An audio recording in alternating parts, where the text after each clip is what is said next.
Ali, Ali, Ali, Ali, Ali, Ali, yeah. I praise Allah for these lessons. I'm striving to be the message, and I thank Allah for His blessings. Ali was the circle 7. I praise Allah for these lessons.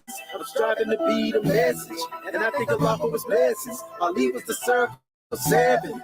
I praise Allah for these lessons. I'm striving to be the message, and I thank Allah for His blessings. Ali was the circle 7. I praise Allah for these lessons. I'm striving to be the message, and I thank Allah for His blessings. Ali was the circle 7.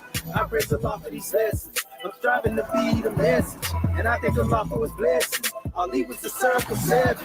I praise Allah for these lessons. I'm striving to be the message, and I thank Allah for His blessings. Ali was the circle 7.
Islam, Islam, Islam. Moorish America. I want to rise upon the 7 within the circle of justice, mercy, love, and right, and give all praises to the great God Allah, Father God Allah, and honors to His holy prophet, honors to our holy prophet, Noble Drew Ali, Al-Hajj Sharif Abdul Ali, that is. We give honors to our Moorish kin once again, here, there, and everywhere, and therefore honors to all of you who are continuously honoring yourselves by being yourselves. We give honors to our Grand National Seal. We give honors to our Grand National Emblem, National Flag, Divine Constitution and bylaws, and honors to all of you who are indeed a living manifestation and personification of everything. And I do mean everything that our Holy Prophet brought to make us a nation. I want to welcome you to another grand drawing, family, in regards to dealing with the book of Machiavelli. Our Circle 7-Day Theory versus the 48 Laws of Power session. And in this particular drawing are these series of videos.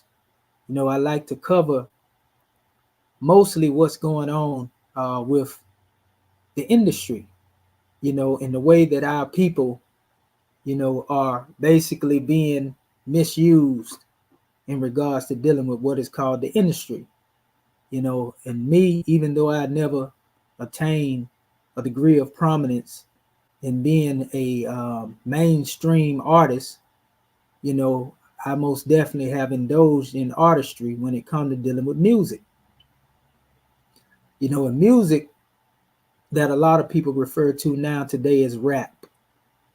And a lot of people have no idea as to what rap really means when you get into the acronym, or the acronymic breakdown of the word rap. It means rhythm and poetry, And again, I'm your host instructor, Dr. Shahid Imani Mohadi Shabazz El. And my ancient Comedian high name being the same as Dr. Shedawa Mentiel Mohajed Shepsuel. But rhythm and poetry is the true essence of what music is supposed to be dedicated to. And I encourage a lot of the young generation, if they haven't, to get the book, The Gospel of Hip Hop, written by the brother KRS-One. who is looked at as a founding father, so to speak, of the craft, and the brother gives many different measures in that particular work, the gospel of hip hop. I have it in my hand. It's called The First Instrument for the Temple of Hip Hop, and there's a lot of relevance in regards to dealing with this book. It goes into the history and how everything unfolded, but it also takes people to a higher degree of unfoldment as it relates to the craft, taking it beyond just partying and, listening to a bunch of sounds. And I want to show our people the actual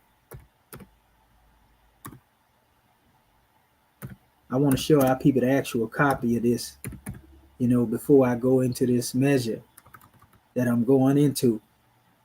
As you can see, it's R.I.P to the Florida rapper, young brother known as JULIO FOOLIO. His ops exposed, and then you can see where I state self-hatred and war games of competition, cease fire. I want to make this measure something that everyone can get a drawing off of. So, we got a grand drawing that's going to come forth as a result of this. So let me show you the book that I'm referring to. Like I say, I have it in my hand. Let me see if there's even a PDF in relation to dealing with this. Because if it is, then I can actually show you some of this stuff.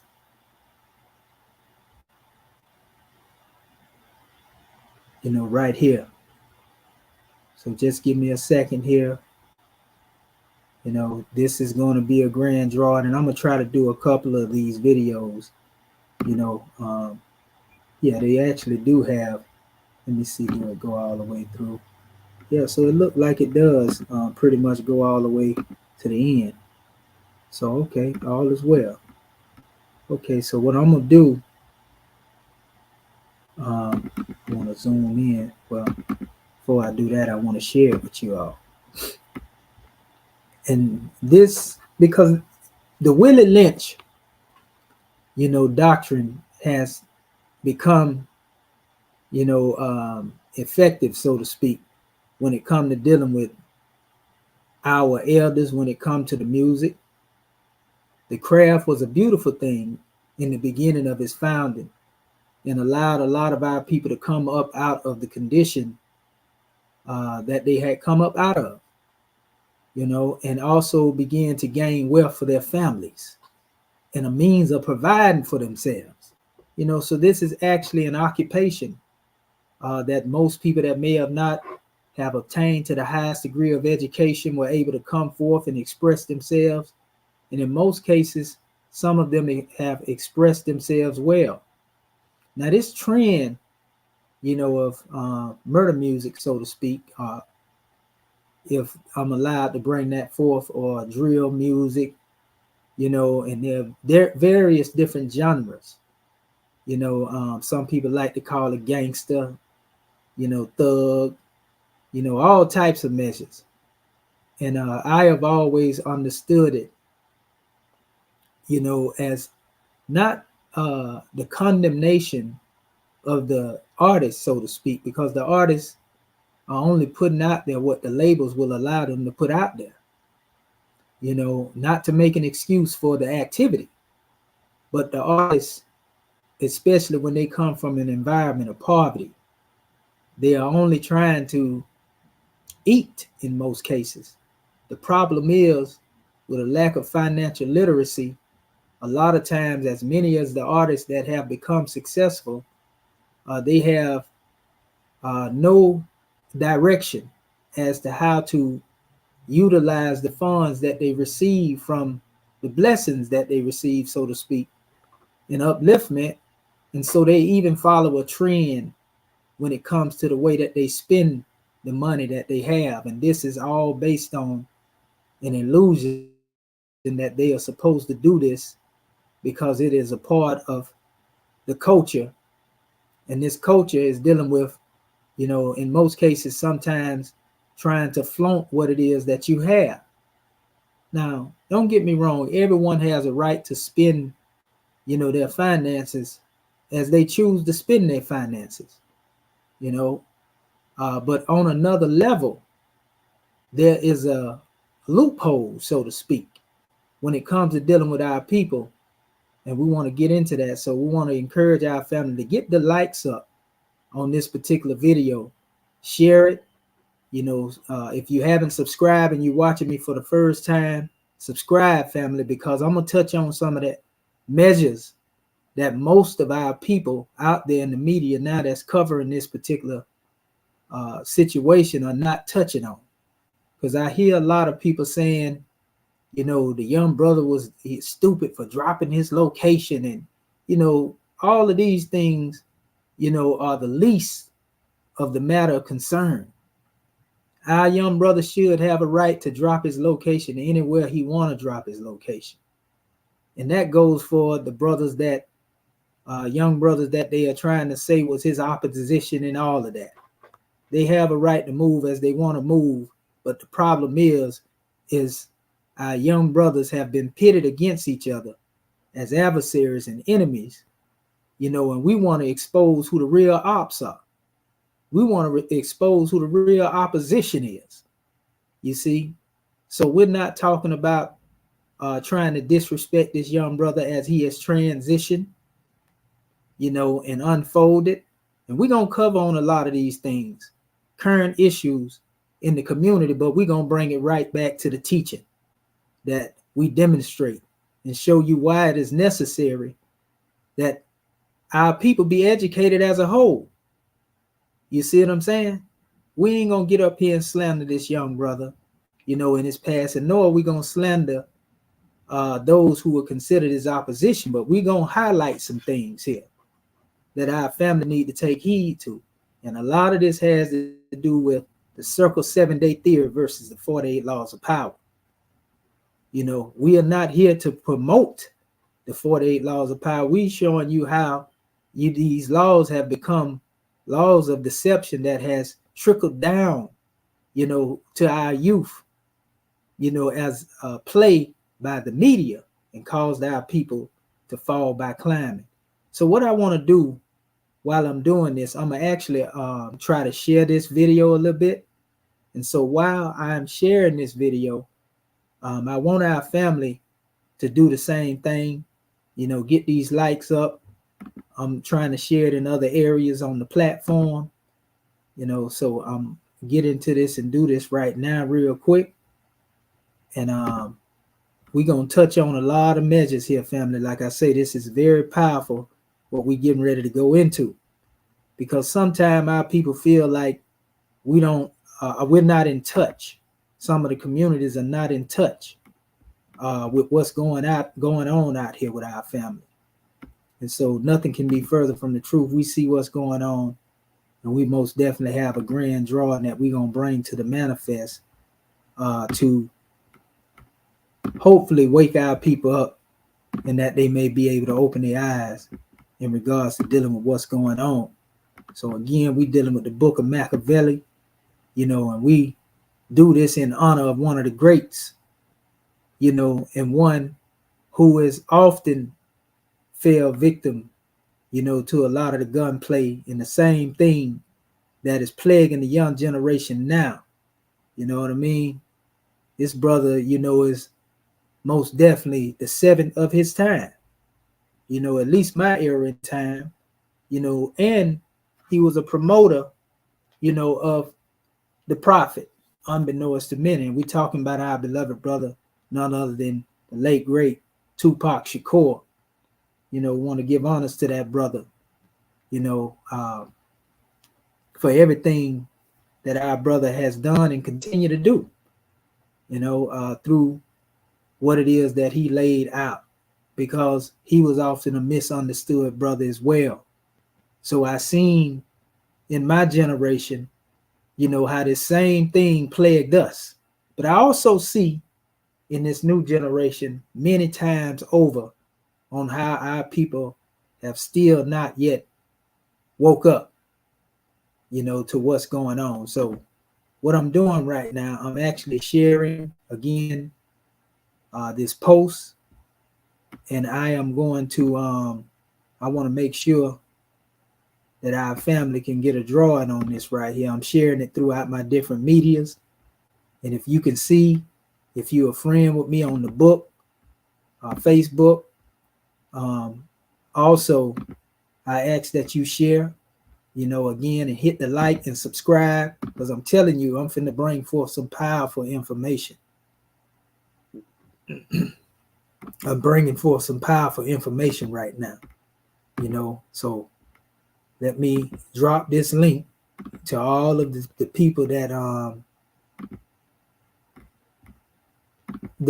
honor, through the media that's out here doing the same thing, trying to teach our people, because this is also a part of teaching our people as well. So we want our family to really tune in, because this is a very important conversation. If you love the culture, of our people, because if it wasn't for, this hip hop, so to speak, our community would be even worse than it is. So it's almost a check and a balance to a certain degree, that a lot of these brothers and sisters that took hold to that craft were able to come up out, of poverty, because it would be a lot worse than it is, and it's bad now, if a lot of brothers and sisters had not made it out. And that's another thing. We got to kill this myth. For some reason, our people think because a lot of these artists make it big, for some reason, that they had not come up out of the same background, or the same struggle that most of our people had. For some reason, automatically, when one becomes signed, they could be in a state of poverty that's unexplainable. But when they make it, for some reason, our people believe for some reason that they are fake. And this is actually what sets the stage for games of competition. Who's supposed to be the realest and who ain't the realest. Who's supposed to be the most gangster and who ain't most gangster. Who's supposed to be the greatest trapper, that's still out in the streets, and the one that ain't supposed to be the trapper that's in the streets. When if they pay attention, the gangsterism that is being mimicked often comes from the same enemy that put our people in slavery. A lot of our people don't even know some of the same European gangsters, such as certain individuals that people praise, especially when it comes to dealing with the streets and the mafioso mentality, that this is actually where, there came a conflict to our community. This is actually where the enemy was allowed to take control of our community, because there was a time when those who were amongst our people were controlling our communities. They were controlling everything that took place, and they were protectors of the community, as opposed to being those who were the perpetrators. And when certain individuals amongst our people being incarcerated with the Europeans, I can give a prime example. In Chicago, there was an individual known by the name of Mushmouth Johnson, and he had his hands into what would be considered the underworld, but he also had political connections, and he was referred to as the first African-American Lord of all vice, so to speak. This particular brother controlled a lot of what was called the red light district in Chicago. And I'm going to get into this in a minute. I'm going to show you what it is that I was just speaking of. But he controlled a lot of the red light district in Chicago, and established what was known as the policy racket. This was a means of people trying to provide for themselves during that time. That was the hustle. before drugs and everything took place within the community. And Mushmouth Johnson, having control over the community, he was also a philanthropist. A philanthropist is someone who gives back to their community, with the proceedings from what it is that they have gained from the activities that they have been participating in. So that's the difference between those who now can't claim to be in the streets and those who were in the streets during that time. So Mushmouth Johnson has a rich history because it was through him that one of the followers of Noble Drew Ali, Jesse Binga, look this brother up, that was referred to as the first black banker, as they would like to call it. In fact, what I'm going to do, I'm gonna show you this particular brother. Let me share my screen real quick. Jesse Binga is very important because there's a link here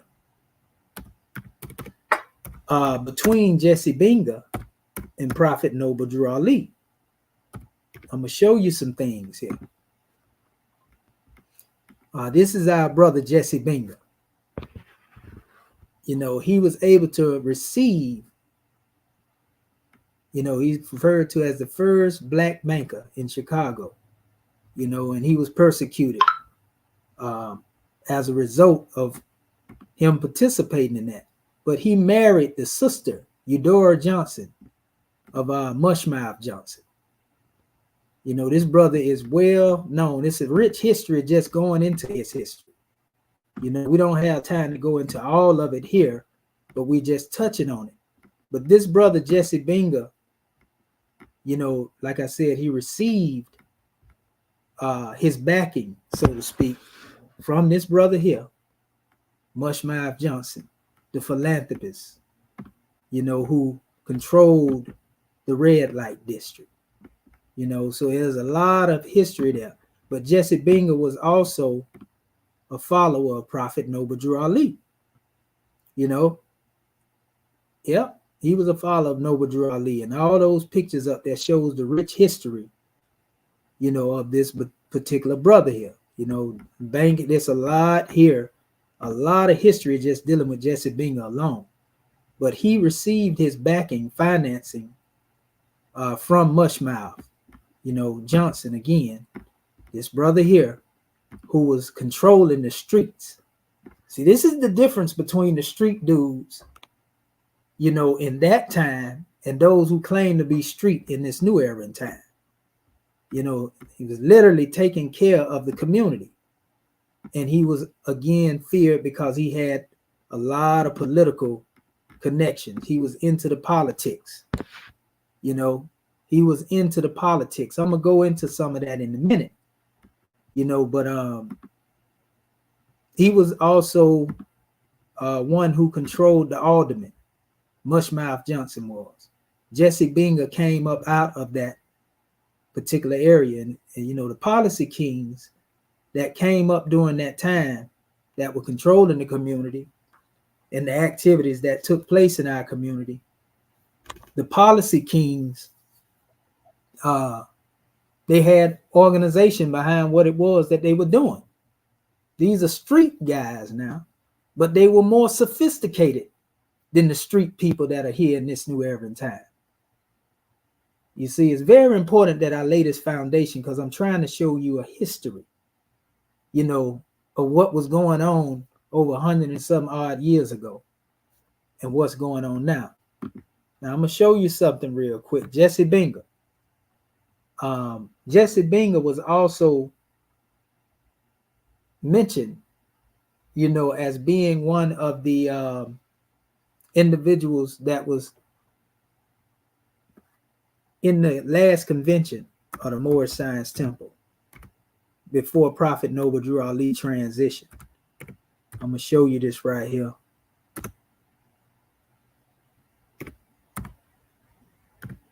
Let me see. And then we're going to get into what I'm trying to give you in regards to dealing with this young brother. Because it's important to know the history. Those who don't know history, are doomed to repeat it. So right here, and hopefully give me a copy of this that it allows me to blow it up so that you can see what it is that I'm trying to show you. I have a couple of them on my site too. I'm gonna just try here and check here first and see if they will give me a good copy. And if not, I end up going to my own site and trying to pull that particular version up so that you all could see this. Okay, so let me see if it allow me here on this particular one. This one may. Nope, that one still didn't let me do it. I actually have something else. What I'm gonna do, I'm gonna go here. I'm gonna go into this document right here, because this is very important. I actually have this information lined up, and Mushmouth Johnson was known as the first policy king, so to speak. And I want to go down here to Jesse Binger real quick, because a lot of people don't even know Noble Drew Ali most definitely had a tie into the underworld as well, dealing with these particular people.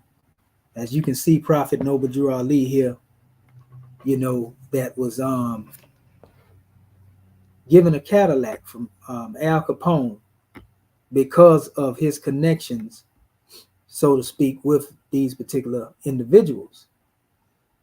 And a lot of this is going into the history of those who were all considered the lords of all vice, so to speak, when it comes to the streets. We just trying to give you some history. This was some of the stuff that Mushmouth Johnson was controlling out here in the streets. Wabash Avenue and everything, Dearborn, Clark Street, all of his business was out here. This is actually the business that he had, So all of this history is very important, not to promote anything negative, but to give our people some insight as to what was going on. They was controlling the streets and they was controlling the politics.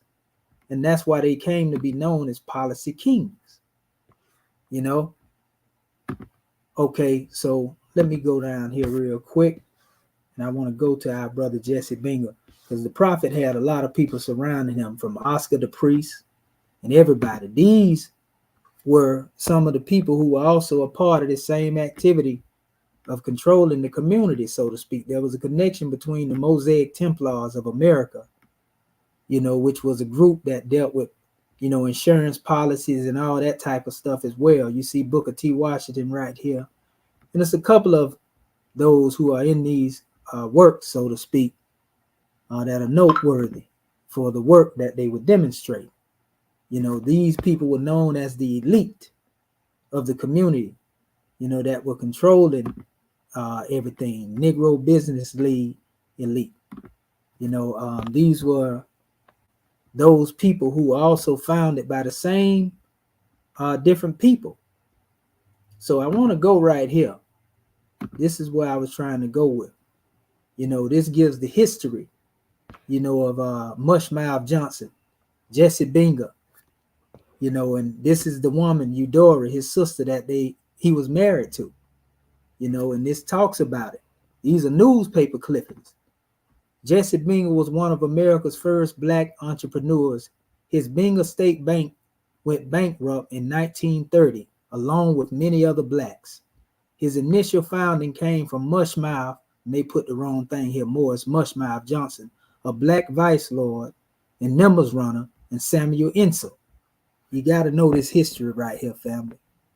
It says O'Leary died at 726 West Garfield Boulevard, natural causes, in 1995.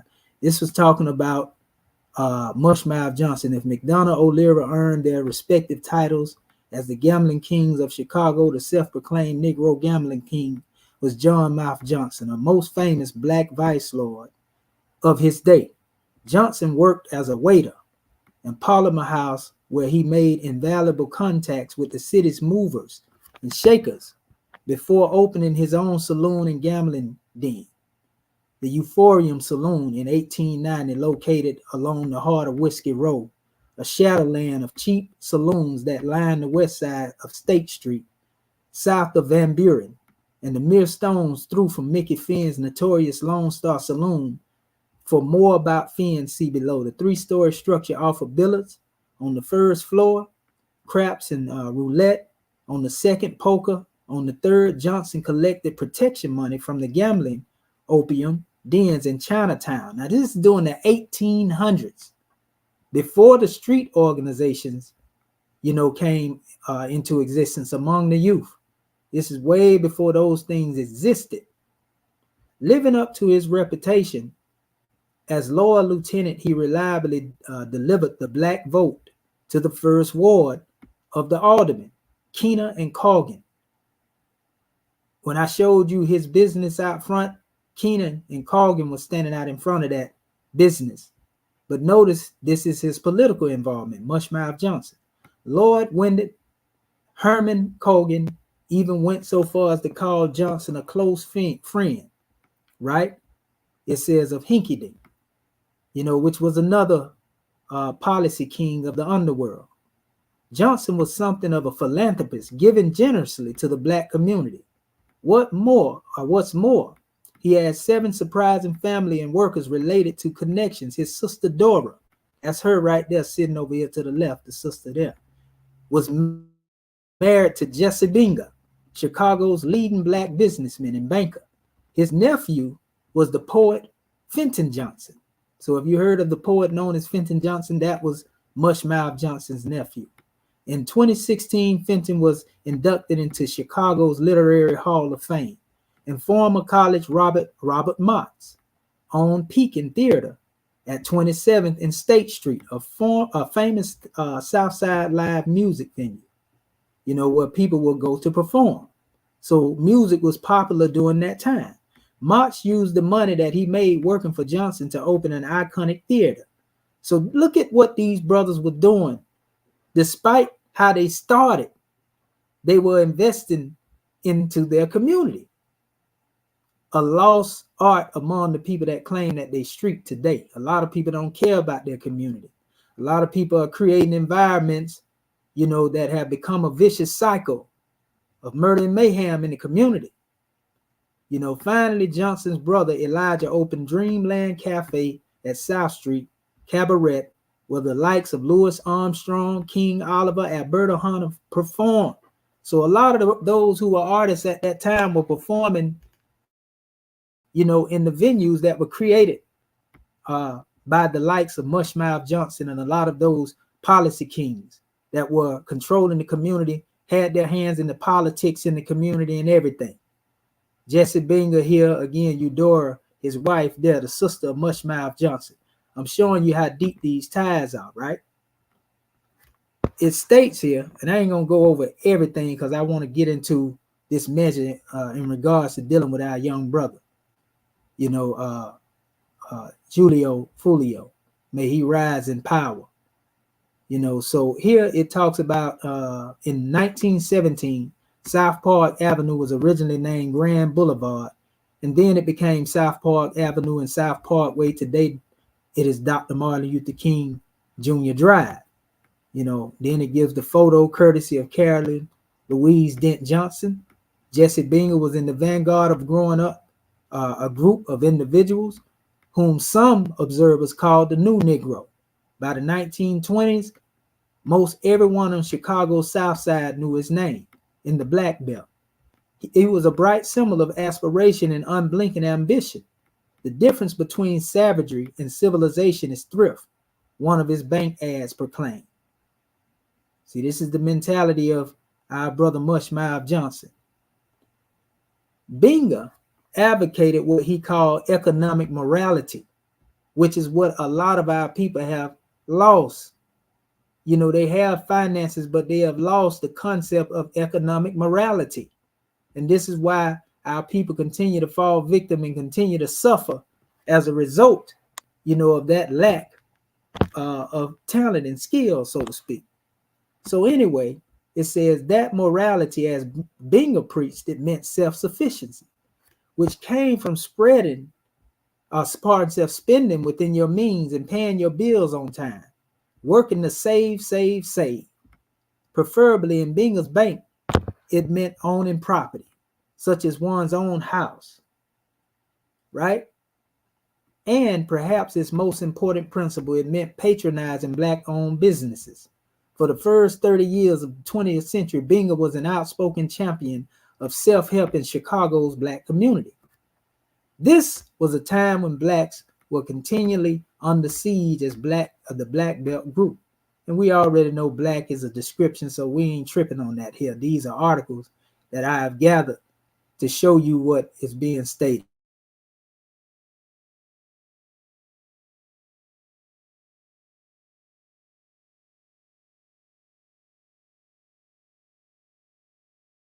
Homes they never before owned. And for that, they were under attack. And that's still going on today. Binga preached an American gospel of hard work, self-reliance, disciplined savings, yet he was arguably the most hated man in Chicago, at least in white Chicago. So it's a lot of history here, and he became a target. They locked him up and everything. Jesse Binga, when it was said and done. I got a lot here in regards to dealing with him. There's a lot here. I'm trying to go up here into the area and show you what I was trying to show you, though, when it comes to dealing with his connection. Because they also came together to create even hospitals. The same hospital, actually, a lot of the Policy Kings had created is the hospital that President Barack Obama was actually born in. This is a mug shot of Jesse Binga after, being incarcerated because he ended up doing time. That's how they, crippled him, so to speak. You see your boy right there, W.E.B. Du Bois. But let me go here, because I have this drawing up here, and I want to make sure that our family see this, because it's important that you see this. What I'm trying to show you. Just give me 1 second here. And I'm trying to find that article, because I have articles in here in regards to dealing with what it is that I'm talking about. I want to make sure that our family get the whole truth when it comes to dealing with our beloved brother Jesse Binga. Let me see here. And we showed you the prophet. We showed you Prophet Noble Drew Ali. Let me see. Did it have it here? It mentioned it here? Yes, it did. Right here. If you look up here, this is actually dealing with that convention where Prophet Noble Drew Ali met, and is mentioning the people that was there. And if you look here, you will notice it says 7 p.m. to midnight, welcome address by the Honorable Louis B. Anderson. And if you know who Louis B. Anderson is, he's often spoke of in the history that they call Black history all the time. Louis B. Anderson was one of the people that was sitting next to Prophet Noble Drew Ali here. This was actually Louis B. Anderson right here, sitting next to Prophet Noble Drew Ali, and this Oscar the Priest. Both of these brothers were in the political realm. Known as aldermen. See, this is the alderman of the 2nd Ward.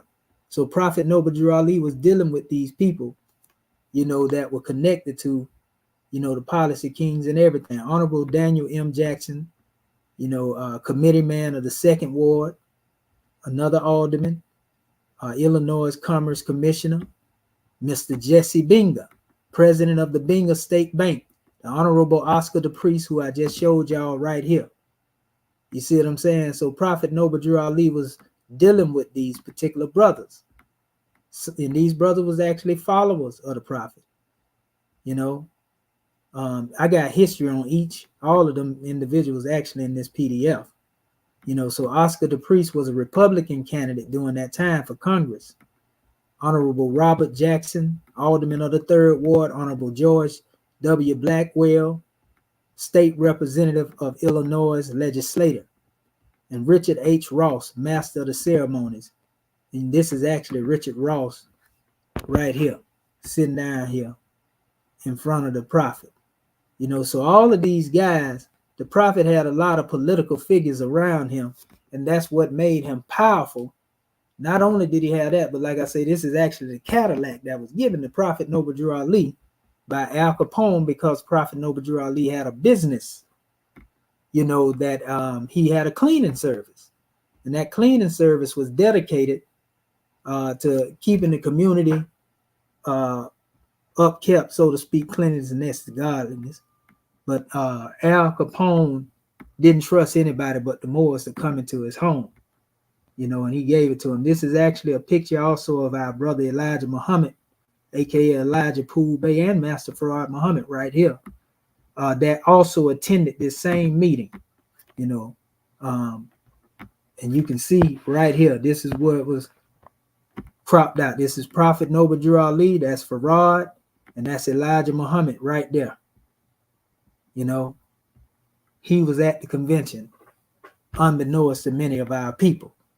So hopefully that will bridge the gap and get our people to understand and how deep this history run when we talk about Prophet Noble Drew Ali. He was dealing with our people, you know, who actually had control of the streets and also was able to rub shoulders with them and elbows, as people would like to say. And they were building things in their community. You know, they were actually active in building things in their community through these units of unity, so to speak. Unity, in unity, there's strength. So that's one thing that we learn. So we got to look at it. A lot of these brothers and sisters that you see in righteous garb and all garbed up, you know, fezzed up, and a lot of these brothers and sisters come up out of the mud, family. You know, some of them were in the streets just like some of our people think they are today. And they end up making the greatest soldiers and could reach our people, you know, because of that experience. That's what made them effective. All of them had ties, so to speak, in coming out of the underworld, you know. And so they just ended up becoming masters of their minds and learn how to lord over their own vices, so to speak, you know, to come up out of that situation. And they became our leaders, you see. So you got to know this history to know where we come from. But again, there was some who came from the Italian outfit, so to speak, you know, that was actually, that's another thing. You know, this is actually the founder. Hold up, let me make sure that we have our because we don't want this thing to shut down on us. Yeah, this was actually the founder of the Italian outfit, which is falsely referred to as Chicago's first vice lord. It was Mushmouth Johnson. He started the Italian outfit. He was eventually assassinated by certain people that was a part of the outfit to move him out of the way. Jim Colosimo, so to speak. You know, he was assassinated May 11, 1920 by those who rose to power, you know, as a result of that. But he started the outfit. You know, he wasn't given credit, but him and Mushmouth Johnson knew each other. So he learned some things coming from Italy from Mushmouth Johnson, and they had a good relationship between each other, you know, so to speak, because he was a philanthropist to his people. Unfortunately, he got took off the count by his people, you know, but that's another measure. That's a story in and of itself. You can go and look his history up, and, you know, it was a gruesome situation. They got pictures of it all online, you know, but there was a crossing of the paths in this world because both of them were dealing with the underworld activities, so to speak, you know, and so to speak, he was controlling the policy in his community, whereas Mushmouth had already been doing this before this guy even came into existence. Not to take nothing away from what he did for his people, you know, but you got to know history. And so there was a time where a lot of the policy kings, again, met. And these policy kings, also, I want to show you these pictures. That's Oscar the priest that was sitting next to Prophet Noble Drew Ali. And I was showing you the influence here between the badge of the Moorish Science Temple, Moorish American badge, and the badge that was actually being used prior to the Moorish Science Temple being found by the MT of A, Mosaic Templars of America. So Oscar the priest would speak at a lot of the gatherings. He was affiliated with this particular group. They were not Masonic. They was a benevolent, philanthropic group. And they were the ones who actually were the establishers of what they call Black Wall Street, and so forth. They were the elite that helped power that demonstration. See it here? It talks about refusal of officials to lease an auditorium in Birmingham, Alabama, to the Mosaic Templars for a speech by Congressman Oscar the priest. So this was the Klan, so to speak, that was out there. And it says, a colored of Chicago has caused the Templars to transfer their convention to Little Rock, Arkansas. The priest who was burned in effigy in Alabama previously said he would make his address despite alleged Ku Klux Klan warnings, so to speak, or Ku Klux warnings. So the Klan was fighting against Oscar the priest so that he couldn't go out there and deal with these meetings. But there are many measures right here that talked about it, again, even here, Oscar the priest up here, a representative, that was dealing with the Mosaic Templars in their convention. So there was some overlap between the Mosaic Templars, and what later became known as the Moorish Science Temple of America. There was some influence there, even right here, if you look at the same badges of the MT of A, they had their national constitution and general laws, national order, just like in the MST of A, there were general laws, and then we dealing with the supreme laws in this new era in time. So you got to know all this history right here. I ain't trying to derail from our young brother, but I'm trying to show you, what was going on. The People's Club movement, which later became the same building that Prophet Noble Drew Ali, ended up and the Moors was standing out in front of the picture that you see that was taken by the Moors right here. This is the same building. Oscar the priest's office was in the building while the prophet was there. You know what I mean? So we can't make this stuff up, family. Again, this was at the first convention in Chicago. See it down there? Moorish Science Temple of America, first annual convention, Chicago, Illinois, Unity Hall. That was Unity Hall, known as the place of the People's Peace Movement. Noble Drew Ali, October the 15th, 16th, 17th, 18th, and 19th, and the 20th of 1928. You see what I'm saying? We cannot make this stuff up. So I'm showing you what type of power was going on. So there were those who were trying to wrestle that power from Prophet Noble Drew Ali, which is where the schism took place. But also in the underworld, there were those who were wrestling power from the policy kings. And them, one of the leaders, Big John, he was basically one of the policy kings of the Big 12, the group known as the Big 12. As a matter of fact, hold up, they were mentioned here, the Big 12 policy kings. And what ended up happening was the Big 12 was incarcerated. One of them was incarcerated with Sam Giancana of the Italian outfit. And he was telling them about how they controlled the community, and the hospitals and stuff that they were created. Because they created this hospital. This is the hospital Obama was born in, Providence Hospital. And he was cellies with him in the cell and telling them about the success and everything. So this Italian, taking all of this in, ended up going out, taking that information after the pillow talk, so to speak, to go to war with the policy kings. And they killed off a lot of them. And a lot of them went in a state of fear. And there was only one that stood up to her. And it was this particular one here, Teddy Rowe. You know, he actually went to war with the Italian outfit by himself. And he went to war, and he was so much going to war with them to where they said he had the kahunas. And you know what the word kahuna means, your gonads, of an elephant. He inspired fear. They eventually took our brother off the count, but he instilled fear. He was the last stand of the policy king, but that's how that protection was taken away from the community after these things happened.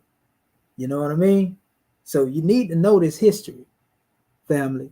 You know, this is actually the same hospital where the first heart surgeon operated at. You know, look up Dr. U.G. Daly, you know what I mean, and look up his history. So a lot of this same thing went across the states of America, because there were those Lordess Madam, Queen, and Bumpy Johnson in New York who were controlling things in the streets there. And we seen how the European came against them, you know. And actually, Charlie Lucky Luciano ended up being one that aided and assisted him, you know, from the Italians. So there's always been some friendly Italians to our people, as well as those who were racist toward our people. But Prophet Noble Drew Ali told us the reason why they were so mean, because they had a blood that was crossed between the Moors and the European. You know, our brothers, Malcolm X and Red Fox, you know, were in the underworld. You know, they both came up out of the underworld to become successful, much like you see some of our young brothers now. You know what I mean? Coming up out of the underworld, being successful. You know, a lot of those who are in leadership, you know, ended up becoming prominent men amongst our people. That's why you can't judge our people, you know, and speaking where they come from. Here's Martin Luther King on the west side of Chicago in the Lawndale community, you know, with the street organization that came into being known as the Nation of Vice Lords. They were the ones that marched with him, you know, in that time, the elders Bobby Gore and a couple of them. So a lot of history was inherited, you know, by the young brothers that created the first street organization in Chicago to come into political power. And they too were attacked as a result of the works that they demonstrated, the businesses that were established, you know, and they too inherited the teachings of Prophet Noble Drew Ali. We got to give you the history to show you how the streets have always been connected with truths. And we had people that were trying to deal with things on a more political level, you know, and a lot of these things go deeper than many of our people would know, you know, even when it comes to brothers, because a lot of these youngins have been influenced by a lot of this culture. So we have to give you the background on this, you know, dealing with a lot of street organizations and why the young generation is out there with no guidance, because a lot of the leaders were locked up. You know, this is our brother that was known as Jeff Fort, you know, and he was actually the founder of the Blackstones in Chicago, which was the cousins to the Vice Lord Nation. And then you had, if you look at it, it's crazy how much, you know, Prophet Noble Drew Ali and his youth, they look just alike, you know, between him and Jeff Fort. That's crazy how much they look like each other. You know, if you look at that, that's crazy. And you see our brother, Larry Hoover. Both of these brothers are Moorish Americans, you know, despite being locked up under the underground. You know, that's a prime example, you know, of what happened when you get, you fall victim to the streets. And this is the brother, Larry Bernard Bay, a.k.a. Larry Hoover, you know, establisher of the gangster disciples, supreme gangsters is what they were. You know, look at this Israelite brother and how much he looked like Larry. It's crazy. We say we the return of the ancient ones, right? So it ain't no strange happenings.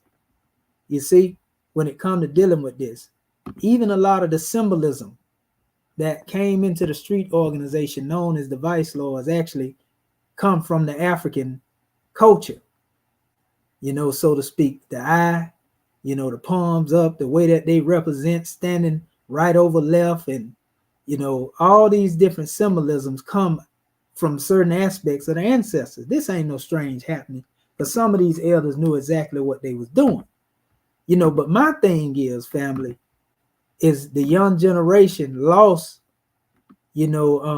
opportunities to get instruction from a lot of these brothers, because they end up becoming targets of the system, and their image became muddied up, so to speak. The assassination of the carrot is the first thing that takes place when the enemy want to take you off count, unfortunately.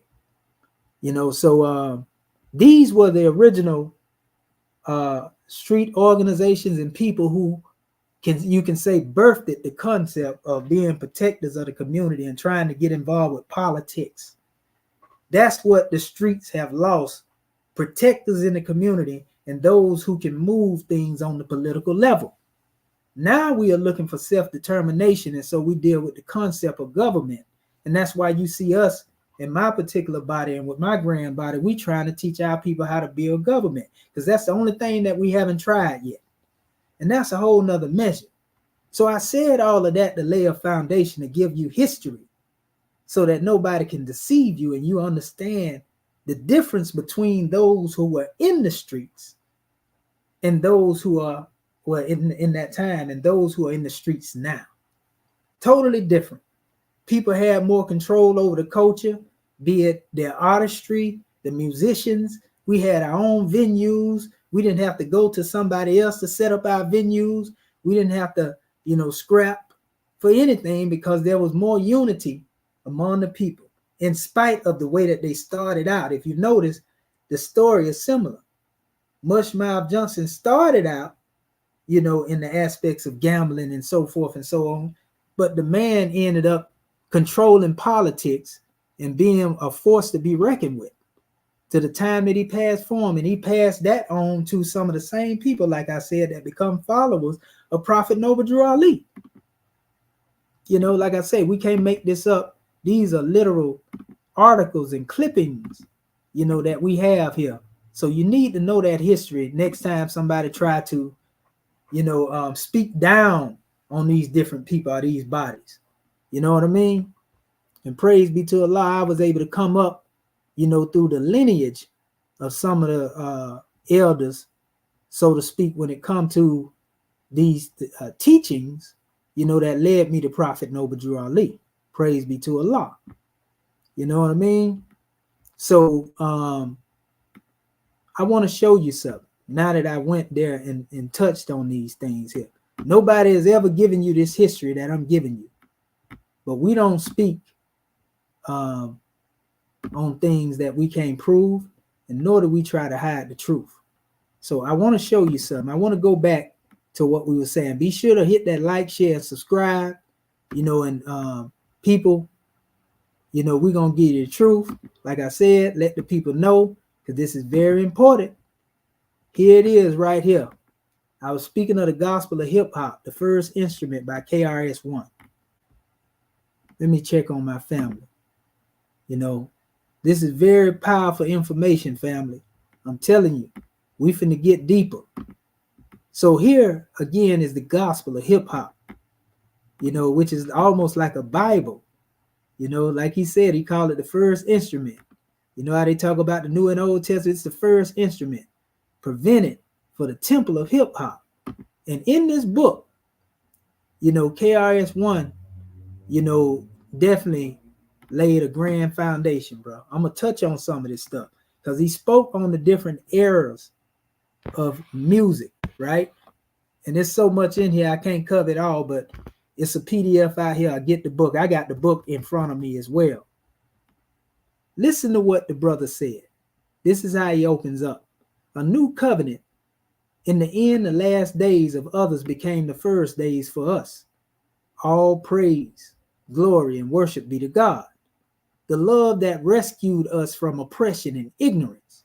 This is how he's viewing, the gospel of hip hop. The love that rescued us from oppression and ignorance.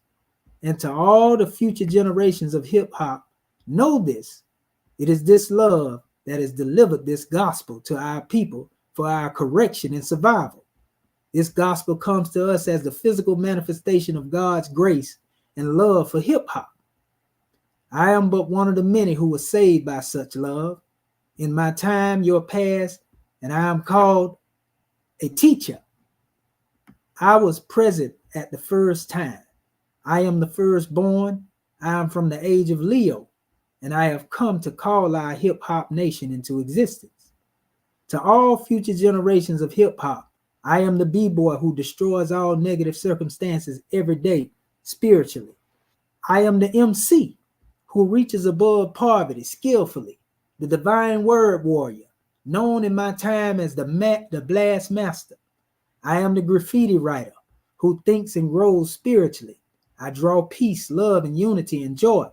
I am the DJ who delivers justice while cutting, mixing, and scratching with life. I am the beatboxer whose body expresses art through sound. I play God's instrument. I am the fashion that uncovers the fear and shame hidden in oppressive nations. I am the language that loves and never gets understanding amongst grown-up educators. I am the utterance of my culture. I am known as Knowledge Reigns Supreme. That's KRS. I build and destroy, heal and inspire with the right of combination of words. Shout out to the nation of gods and earth, or the God bodies.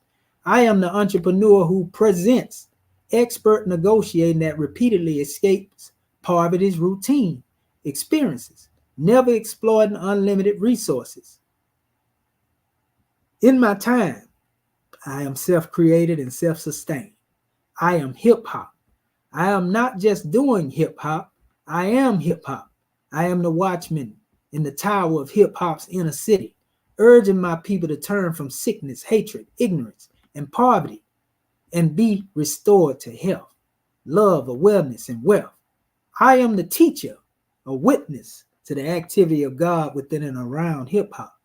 I was present at the beginning of this world, age, August 11, 311-14 BC, and I was again present at the births and transformations of hip-hop since its artistic organization at 1520 Sedgwick Avenue in the Bronx, August 11, 1973. I am a true witness to the divinity and cultural history of hip-hop. Hip-hop is my family. I am like the people. I teach. I am like the people. I am among, and I am not ashamed or afraid of my family. I am hip-hop. In my time, your past, I am called the conscience of hip-hop. I am the stepfather and the legal guardian of hip-hop. This I confirm to those truth-seeking hip-hop scholars in my future. MCing is my craft, and I have mastered my craft. I am hip-hop, and in my time, I have mastered myself. To all my hustlers, thugs, and gangsters trying to survive in these mean streets, this is your gospel. To all my gods, goddesses, revolutionaries, street scholars, and conscious hip-hoppers, this is your heritage and birthright. This is the good news for you. All praise, glory, and worship be to God, the love that loved us first as hip-hop. God is real, and hip-hop is evidence of God's real existence and love. Hip-hop is God's response to our suffering, and this gospel celebrates that response and the personal character. Pardon self. Like I said, I don't want to go into everything. It says that caused such a divine responses to occur. All praise and glory and worship be to God, the love that topples whole kingdoms and sets up new civilizations from the debris of the unrepentant. You know, this brother goes on so far and deep in here to where he breaks down, the concepts of hip hop and ties it in with divine prophecy and the journey that hip hop has taken from the North Coast, so to speak, or the North itself, in the East, or rather the East Coast to the West, and all the way down here to the South, in what is often referred to as the Ice Age, because he speaks of the Golden Age, the Platinum Age, and he speaks of the Ice Age. And we will be in the Ice Age, and he gives a breakdown, an honorable breakdown in a lot of this. He ties in the dream of Martin Luther King in regards to dealing with this. When Martin Luther King spoke, and, he said, basically, we're not satisfied until justice rolls down like the righteous, like a mighty stream, and he went into talking about our people coming from excessive travels, and then he speaks on go back to Alabama, Mississippi, South Carolina, Georgia, Louisiana.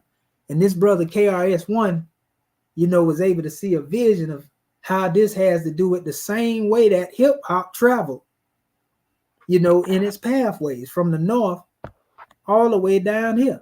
I have a dream that one day the Red Hills of South Carolina, the sons of former slaves and sons of former slave owners will be able to sit down together at the table of brotherhood. I have a dream one day that even the state of Mississippi and its sweltering heat of injustice, sweltering the heat of oppression, will be transformed into an oasis of freedom and justice. I have a dream that my 4 little children will one day live in a nation where they will not be judged by the color of their skin, but by the content of their character. I have a dream today. I have a dream that one day in Alabama, with its vicious racists and with its governing, having its lips dripping with the words of interposition and nullification, that one day, right here or there in Alabama, little boys, black girls will be able to join hands with little white boys and white girls as sisters and brothers. I have a dream today. This is Martin Luther King. Y'all know the speech, but then he went on. I don't have to go through the whole speech. I'm showing you the journey, that he was speaking on. But it says, the king then returned in his written speech with this faith: we will be able to work together. We will be able to work together, right? And then he said here, work together, struggle together, go to jail together, stand up for freedom together, knowing that we will be free one day. See, freedom is not a game, people. It says, but the cheering crowd and the overwhelming spirit of God led our king away from his prepared text again and back to his freestyle. The king continued, this will be the day when all God's children will be able to sing with new meaning. My country, tease of thee, sweet land of liberty of thee I sing. The land where my fathers died, the land of a pilgrim's pride. From every mountainside, let freedom ring. And if America is to be a great nation, this must become true. So let freedom ring from the prodigious hilltops of New Hampshire. Let freedom ring from the mighty mountains of New York. Let freedom ring from the heightened Alleghenies of Pennsylvania. Let freedom ring from the snow-capped Rockies of Colorado. Let freedom ring from the curvaceous slopes of California. But not only that, let freedom ring from Stone Mountain of Georgia. Let freedom ring from Lookout Mountain of Tennessee. Let freedom ring from every hill and molehill of Mississippi. From every mountainside, let freedom ring. And when we allow freedom to ring, when we let it ring from every village and hamlet, from every state and city, we will be able to speed up the day of when all God's children, black men and white men, Jews, Gentiles, Catholics, Protestants, will be able to join hands and sing in the words of the old Negro spiritual, free at last, free at last. Thank God Almighty, we're free at last. Now, KRS-One went on to say, and with this decree, our nation was born. Our king, Dr. Martin Luther King Jr., in the midst of war, injustice, poverty, saw the coming of a new raceless, classless, unified nation built upon the timeless principles of freedom, justice, and equality. He saw the beginnings of what we now call hip-hop. Our king spoke us into existence. He spoke to and for the generation of his immediate children, those born between the years of 1960 and 1970. This generation is a group that would eventually produce hip-hop. When our king said, I have a dream that my 4 little children will one day live in a nation where they will not be judged by the color of their skin, but by the content of their character. Most people assume that the only nation our king could have been talking about was the United States of America, that one day it would live up to its creed of all men being created equal with unalienable rights of life, liberty, and pursuit of happiness. Indeed, our king was talking about America as a nation, but it is clear that he was not talking about the America that he was protesting against at that time. He saw a radically different America than even the one that exists today. However, the king's vision of a true racial unity and equal citizenship under the law never fully materialized for the people of the United States. Most Americans at the time felt that the king's "I have a dream" decree was simply a powerful move in speech. However, the king's dream in the realm of prophecy, prediction, and instruction was not just as an average American mind remembers it. Protest words for his time. On the contrary, our king was not even speaking for his time. He was speaking for our time. He said 1963 is not an end, but a beginning. KRS cold-blooded for this. Most of what King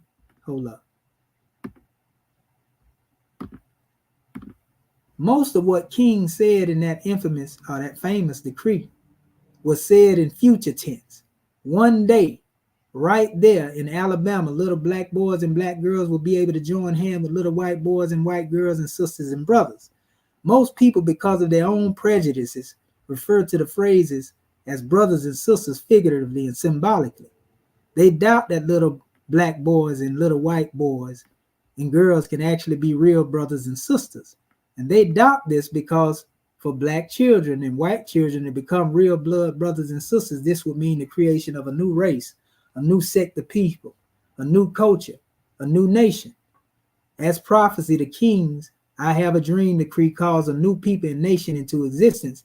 And because he was speaking to the future of those youths born between 1960 and 1970, Generation X, who would become the pioneers of modern hip-hop and instinctively created the alternative multicultural and multiracial, omnifaithid community that the king predicted, we have realized today that we are the true citizens of the nation Dr. Martin Luther King Jr. dreamed about. Hip-hop is the promised land. Nowhere else in the world is King's dream so accurately expressed as within hip-hop. Nowhere else in the world is there an international culture that is truly home to all races, classes, ethnicities, religious beliefs without prejudice other than hip-hop. Sure, individuals may practice such a vision, but for the social structures and foundations of whole communities, none can match the inclusive nature of hip-hop today. Even the African American community itself has not risen to the character and vision of Dr. Martin Luther King Jr. Nowhere else in the world is a person truly judged by the content of their character as opposed to the color of their skin than within hip-hop. Hip-hop even fulfills the king's economic strategies for lower income and poor people. Hip-hop is the promised land. Our king said one day on the red hills of Georgia, sons of former slaves and sons of former slave owners will be able to sit down together at the table of brotherhood. Nowhere has this happened in the world culturally on the mainstream level except within the international community of hip-hop. In fact, nowhere in the world could this type of unity happen because our king was specific to the historical relationship between Africans and Europeans in America. As pimped out and thugged out, materialistic and drugged out as we may appear to be today, hip-hop is still not a racist culture. Our existence as a hip-hop community literally fulfills the prophecy of our king spiritually and historically. Hip-hop is the freedom spoken of by the king. Within our hip-hop community, a person gains money, power, and respect through a display of high skill in one or more of hip-hop unique artistic elements. Here, you are truly judged by the content of your character, your attributes, your principles, your abilities, your reputation, who you associate with, not by your race or ethnic origin or financial status. Real hip-hop is beyond all of that. Hip hop is the promised land. Listen to the brother. When we look closely at King's dream, we see too many so-called coincidences and symbols that directly relate to hip hop and its real development in the world, like Barack Obama becoming the 44th president in the United States approximately 40 years from the assassination of our king, where he predicted that we as a people would get to the promised land. This we cannot ignore, especially when organizations like the National Association for the Advancement of Colored People, NAACP, started approximately 100 years ago, 1909 to 2009, after a race riot in Illinois, right? So yeah, this brother goes on, and speaks on this I Have a Dream speech and the symbolic meaning behind it, how it relates to how hip hop, being, the God, so to speak, that saved the people, in a symbolic, figurative way, because this was knowledge and love. He goes into all of that. He talks about what culture is, the graffiti concepts, art. He broke it down. Hip hop is the name of our creative force in the world. It's our lifestyle and collective consciousness. Hip hop is the name of our culture and artistic elements. Hip hop is rap music, and product is mainstream activities. He goes so far into this as to where he actually breaks down, hip hop as it represents the elements, and everything that is in creation. Yeah, he's cold-blooded. You got to get this book, people. Our young generation, need to get this information. Like, for example, these are some of the acronyms the brother had. And we're going to get into our other phase of this information and cover, this about our brother. We just want to get a history of hip-hop, that now that we've given the history of, the streets. Hip-hop is the correct pronunciation of hip-hop. An acronym or affirmation, hip-hop, it says, can be interpreted as her infinite power helping oppressed people, or having inner peace helping others prosper, or wholly integrated people having omnipresent power. Hip-hop means all of this. Those who show little respect for hip-hop still spell hip-hop as hip-hop. True hip-hoppers are advised to spell hip-hop as well as hip-hop with a capital H, as it is the name of our collective consciousness. It is the force that animates our way of life, our culture, our tribe, our nation. When hip-hop is spelled as hip-hop, it refers to rap music product. It says as it relates to activities, we'll go deeper into this later. Hip-hop, when misspelled as hip-hop, means hip, trendy, hop, jump, or dance. However, we are not just trendy dance. We love and respect the art of dance. But dancing is not the only thing hip-hop is about.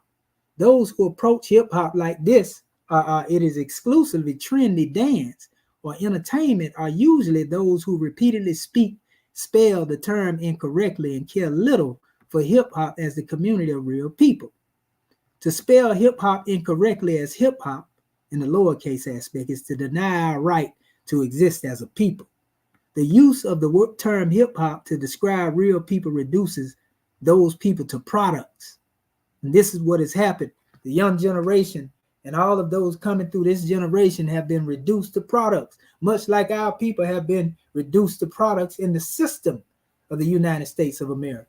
We have been produced to become what we call chattel at all levels. And this is all that is a part of capitalism. However, hip-hop, spelled with the capital H from the ancient African hippie, means to know or be aware. It is a form of intelligence and knowing. On the other hand, hip-hop, spelled here with the capital H from the Aboriginal America, hoppy means good, it says, and or peaceful. Together, hippie and hoppy, the original union of cultures in America, can symbolize not only the unity of African and Native American civilizations, but can also symbolize powerful, peaceful awareness, good awareness, or the awareness of peace and goodness. And he goes on and on in regards to dealing with the breakdown on hip hop alone. Brothers need to know this. This needs to be taught to these young brothers that's out here dealing with this music. Half of them don't even know the history of the founding fathers, and how these things came to be, So like, man, this thing goes, it's real deep, family. The gospel of hip hop, is very deep, family. He breaks this thing down. He's still breaking it down, right here. He's still breaking it down. For example, here's one of the most powerful aspects. Well, he went here too. Look at this. What the brother said. You got to give him his prop, man. Like I said, he was cold-blooded. It says, again, our community is about peace, love, and unity, and safely having fun. This vision is what is common to most of our peoples of the earth. And this is why hip-hop appeals to most of the earth's people. We speak a universal language. We seek the deeper meanings of hip-hop beyond entertainment. And we are inspired by our discoveries, symbolically as well as literally. For example, hip-hop can be seen as H2, I1, P2, H2, and O1 and P2. Hydrogen, iodine, phosphorus. Hydrogen, oxygen, phosphorus. Such chemical elements create a variety of useful substances, some of which are indeed life-sustaining. Symbolically, hip-hop is chemically, it says hip-hop is chemically made up of 2 hydrogen atoms and 1 oxygen atom, which produces water, a necessary element for the creation and sustainment of life in this physical form. Iodine not only kills unwanted bacteria, but hydrogen, iodine, and phosphorus, HIP, are the essential minerals used to restore vitality to the physical body. Hydrogen, oxygen, and phosphorus.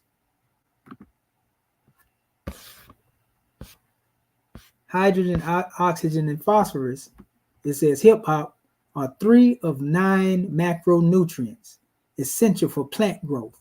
Again, the reference to plant life. Hydrogen, oxygen, and phosphorus, HOP, properly combined, produce phosphoric acid, which is commonly used to make soil-enriching fertilizer. In essence, hip-hop is, in its chemical interpretation, is a life-giving, life-sustaining, life-enhancing compound, one that we already have within us. And this interpretation symbolically is what our culture represents to the world. Even further looking at H as an individual symbol and not just as a letter sheds more light upon the deeper symbolic meanings of hip-hop, its existence in the world. In many metaphysical circles, H symbolized twin pillars, justice and mercy, the gate to heaven. The latter, H, as a symbol is made from the union of 2 eyes. H itself is a symbol for unity and togetherness. The 2 eyes coming together, it says H is truly a symbol for the preservation of our community. Hip-hop can also represent the breath or the act of breathing. Hip, inhale, hop, exhale. With every breath, a tune, hip-hoppers confirm their hip-hop existences. We are not just breathing. We are inhaling and exhaling our collective hip-hop consciousness. With every breath, we are confirming the existence of our hip-hop culture and community.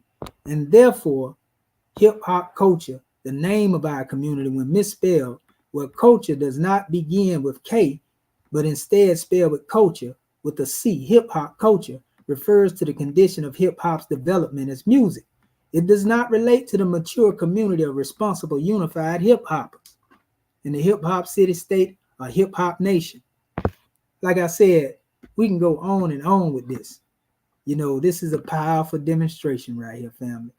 He even talks about the creation of hip-hop as it relates to the album, the record spinning, and how this relates to the universe, and everything spinning on its axis in the beginning of creation. So he goes into, like I say, all of the ages, the golden age, the platinum age, the ice age, and that's where we are right now in this area in time. He covers a lot of that here. These are some of the things I wanted to show you, because our people are not looking at, hip hop culture with the K this way. They're not looking at hip hop culture with the capital H. They have been taught hip hop culture, as a means of just entertainment. And this idea has been inserted, just like when it comes to the streets, our people being usurped from being able to be protectors of our streets. It's the same way when it comes to this culture, when they allowed that Eurocentric concept to take over. You know what I mean? And they ended up coming in and they began to dictate what it is you can say. Dictate, what your reality is. And they use this to promote their own agenda. And this is what has led to a lot of the bloodshed, and the games of competition that have risen in this new era in time as it relates to the young generation. You can't blame them for what they don't know, brothers and sisters. So it's going to take brothers and sisters like us to teach our people the truth. Like I say, we're going to give it to you. Now let's get into, this particular drawing. Our young brother, again, let's look at this article. Florida rapper JULIO FOOLIO has been shot dead during his birthday celebrations in Tampa, his lawyer says. Police said 4 people were hit with gunfire in a hotel car parked early on Sunday. 1 person died, whom they believe to be FOOLIO, pending a medical examination. The 26-year-old victim, whose legal name was Charles Jones, was identified in a statement by a law firm that represented him. The musician was reportedly ambushed in a hotel car park. In his states, Louis Fusco said in a statement quoted by local affiliate of BBC's and U.S. partner CBS News, he had been forced to relocate after being asked by authorities to leave an Airbnb property when he and his guests exceeded occupancy levels. The rapper had been posting material to his Instagram account about the celebrations, writing that police had shut us down. 2 cars were hit in the shooting that took place about 4:40 EDT, 8:40 GMT. Police said that 3 others were injured and were taken to the hospital where their condition was described as stable. FOOLIO has nearly 1 million monthly listeners on Spotify, where his top played track is Voodoo. As recently as April, he wrote in an Instagram post that the recent months had been tragic, citing multiple attempts on my life. So they were already trying to take this brother out. He is said to have been open about his gang affiliations according to local media. Police have urged the public to provide any information that may help in their investigation. Now, this young brother was engaged, in a blood sport type, activity of what they call drill music, where they would actually speak on the people that they had took off the count, in their music, mention them by name. You know what I mean? Everybody that they took, all that was considered their opposition.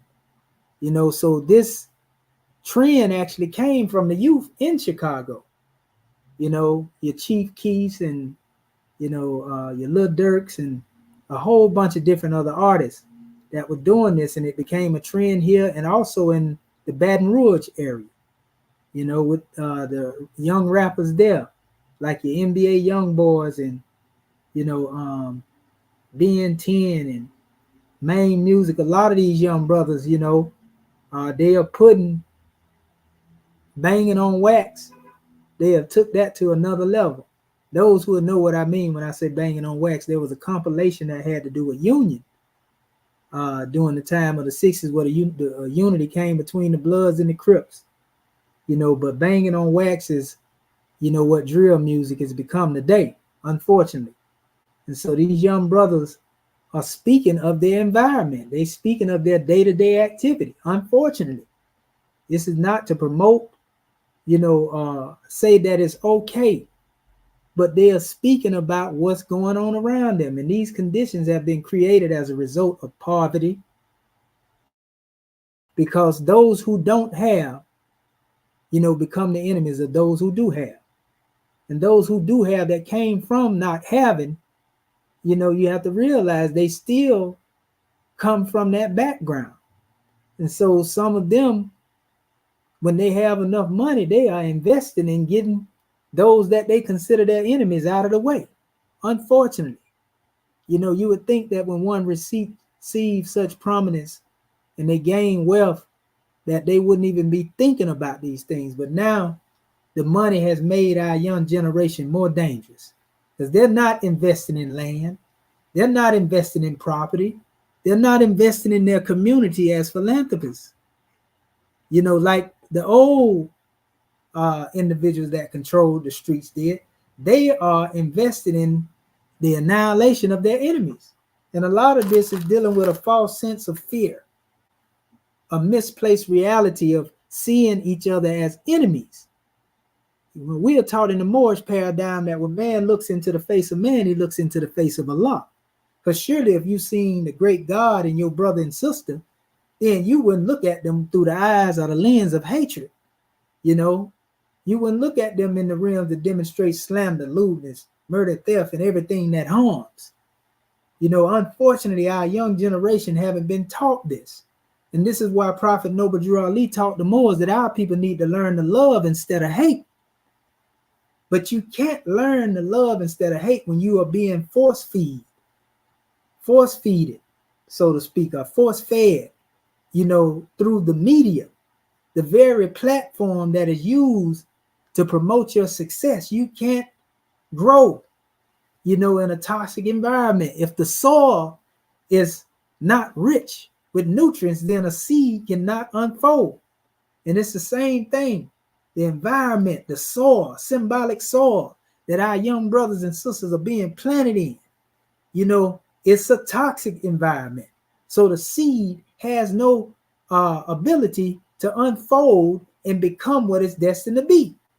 And more of time, when you look at a seed when it's planted, we don't know what that seed is until it comes up. Then we know it's an apple tree, orange tree, pear tree, or whatever, grape tree, grapefruit tree. It's the same thing with our people. Many times, some of our people never get a chance to come to surface, and expose a sprout, so to speak, before they basically fall victim, to their environment, being a product, that has been, we can say a byproduct even in the environment, So unfortunately, this young brother lost his life. We ain't gonna get up here talking about he shouldn't have dropped his location. He was dumb for doing that. And we ain't gonna go out here and try to slander the young brother, either. It's a sad occasion because that's somebody's son, that's somebody's nephew, brother, somebody's cousin. Because the same thing has happened to many of our people. We have lost loved ones to this same tragic situation. We will continue to lose them until somebody step up in the paint and really get on the level of movement. We hear the young generation now talking about who got motion and who ain't got no motion. You ain't got no motion, and this is a taunt. But there is no true motion where there is no movement. You see? And where there is no movement, there's stagnation. So that's why Prophet Noble Drew Ali taught the Moors he need active and passive Moors, to do this work. He said he came for the young and not yet born. So these are the ones that we have to teach, family, because a lot of our old brothers and sisters are sot in their ways. They think they're too old to learn. They'd rather go back and forth and argue with each other over nothing than coming together to save, the future. Our brother Pop, aka Machiavelli the Don, he spoke a lot on this about there not being any hope for the future. He was a prophetic voice in our time, and many didn't take heed to him. He ended up being the enemy as a result of the media. That's the real op. That's the real opposition, family. False evidence appearing real, causing people to crash out. I'm telling you, y'all need to share this. We should have more people here and then share this, hit that like and subscribe. Make it go viral, people. Make this go viral. Now watch this. I want to show you some things. And we don't own the rights to none of this music. We are basically only showing you certain things that took place. Now, this is a song that our brother made dealing with some of his dead opposition, just to show you the type of thing that's going on now with our youth. And the younger generation coming up behind them are getting even worse. So listen to this.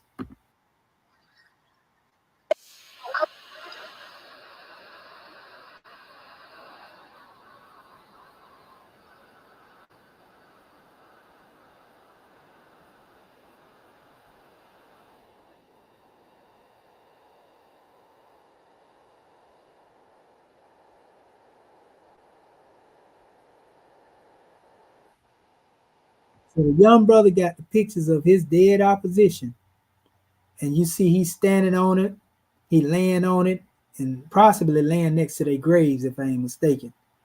But unfortunately, this cost the young brother a lot of enemies and a lot of attempts, because he had been shot in his head.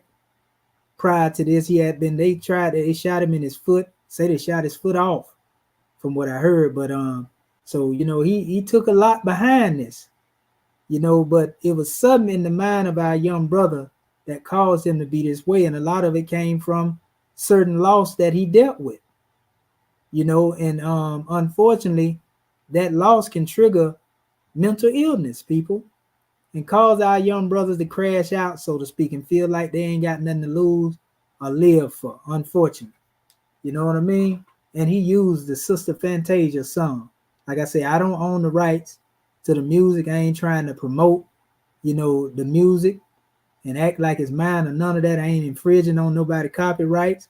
I'm just showing you this for educational purpose.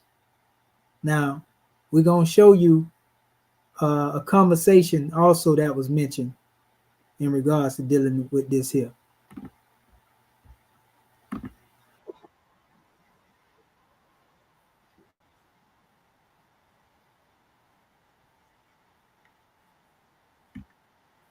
Hold up, I want to.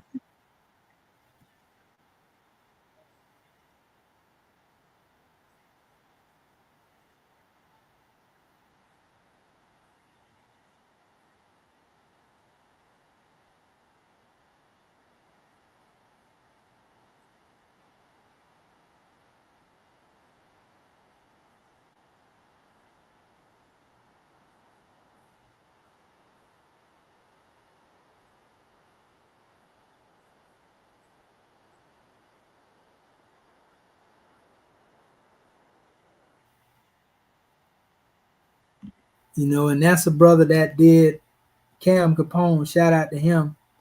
He did basically that video talking to the brother. A couple of people have spoke to the brother on the same level. Unfortunately, our young brother, that was his fate to go through what it is. And a lot of these things are examples. You got to look at the examples of those who come before you. So, now this young brother is an example to some of our young brothers that will probably deter their life. And also, he's an example that's going to cause some individuals to want to be the way he was, because they think that's the way it's to be, unfortunately. And a lot of time when ones come of age and look back on that stuff and realize that they were feuding over nothing. So here is, one of the brothers who's supposed to be his opposition that dropped a video, the same day this brother lost his life, because they said that this brother was supposed to be responsible for taking somebody in that camp's brother on their birthday. And he was mentioning in the video about the birthday. And so it was his birthday, unfortunately, that he was took out on. And these particular brothers, made the video. It was said that they made even certain comments in the media. They was trolling him before this stuff even happened. You know what I mean? Some people say they felt like this young brother was just ready to go, because he felt like he had done so much, and it wasn't no coming back. So people say they feel that he found peace and it was his time to go. So he was moving, in what they call a reckless way with no security and all that, because that's just what it was, But I don't think none of our young brothers, set themselves up for failure on purpose just to crash out and go to the plane of soul just for the sake of doing that. You know what I mean? So, again, R.I.P to this young brother. May he rise in power, young king, and may we all spread this message. So I'm going to let you hear what was played, and I'm show you how the cycle continue to go on. Because you got to remember, though he's off the manifest, his 3 brothers got hit that survived. So you don't know what their mentality on based upon them getting hit, how that's going to put them. It may change some of their lives. It may make some of them want to retaliate. Only the Most High knows. Those who wasn't hit, that's a part of his camp. You most definitely know how it go if you in the streets. It's going to be a cycle, and it's going to be a cold summer down here in Florida. That's just being real. So it ain't going to turn down. It's going to turn up. So here's the opposition to him, so to speak. This is what they responded with according to the video. Not saying that they had something to do with him being hit. We ain't doing that right there because we don't do no law enforcement work. I'm just showing you the response video right here.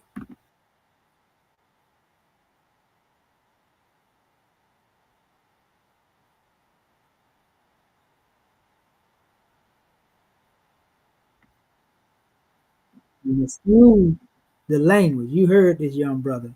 He can be with his mama. He can be with his children. Do it.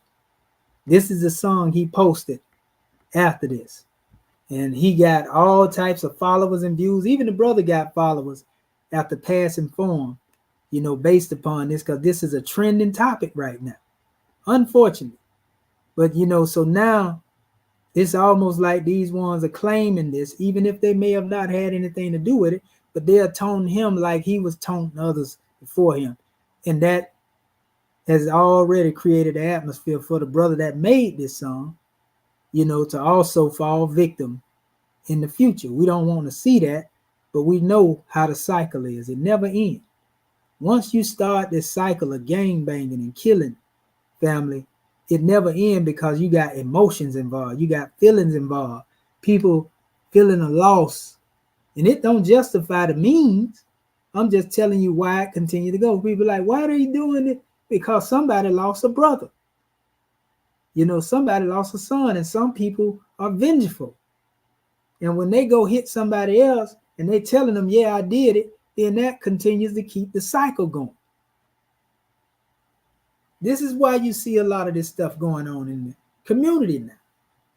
And it's coming to a head to where it's going to start really hurting the craft when it comes to hip hop and music. Watch what I tell you. Because it's become weaponized against our people. And now Rome can come in there and make it look like it's almost a physical weapon, a literal weapon, and put sanctions and all this right here on the voice. And then that limits brothers to be able to come up out of the environment using this as a tool, as it was used in the beginning to put their families in better position. And now you have a whole bunch of youth in the community with no hope. And how you think that's going to end up in the community when they take the means of these young brothers being able to provide for themselves away from them? You understand? How do you think this is going to happen?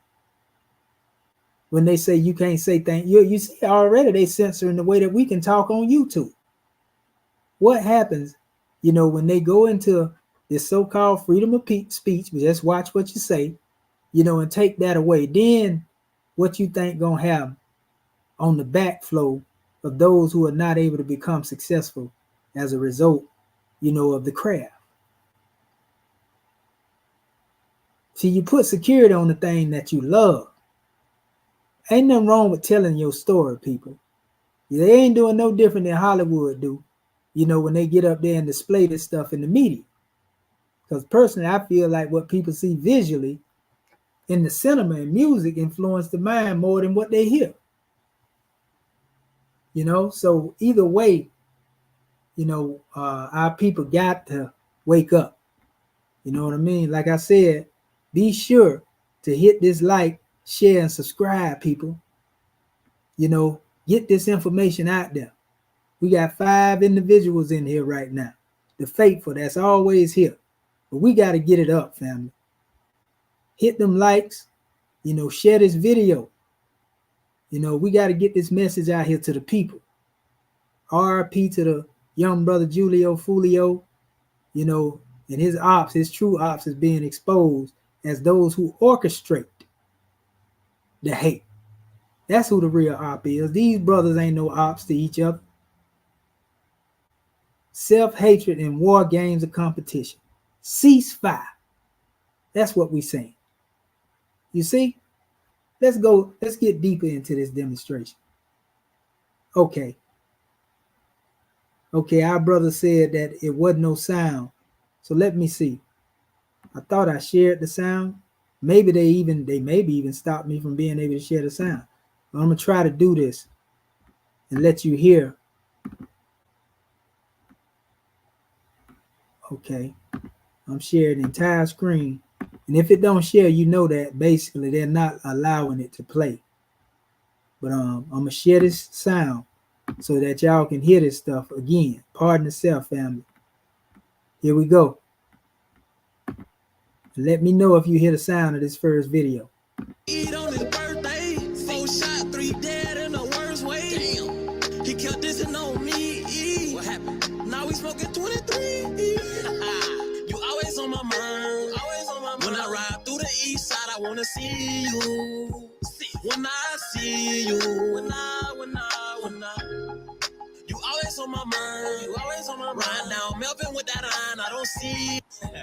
When not to eat on his birthday. So he basically, again, the young brother, like I said, he has this is a mural, we ain't even picture, just a picture of his adversaries. And he rapping about them. So let me see if our family heard the sound then. Okay, brother Noble Bryan, did you hear that sound? Yeah. And all that talent now that he using, but look at how he using. Now this is the video that I was playing earlier. Listen to this. Before you've been grazed, you've been in quite a bit. I want to start it from the beginning. You've been shot before, you've been grazed, you've been in quite a bit of these horrible situations, man. It doesn't seem like the dudes who want you, or I don't know if it's one person or a lot of people, but they're not going to stop until you're dead. It doesn't look like that. Yeah. I just want to say, bro, I hope you get a bulletproof car when you're in Jacksonville, man. You know what I'm saying? Because I want to see nothing happen to you, man. We've lost way too many rappers. Definitely. And it's definitely dangerous for you, man. So, a lot of rappers would be alive if they had bulletproof cars.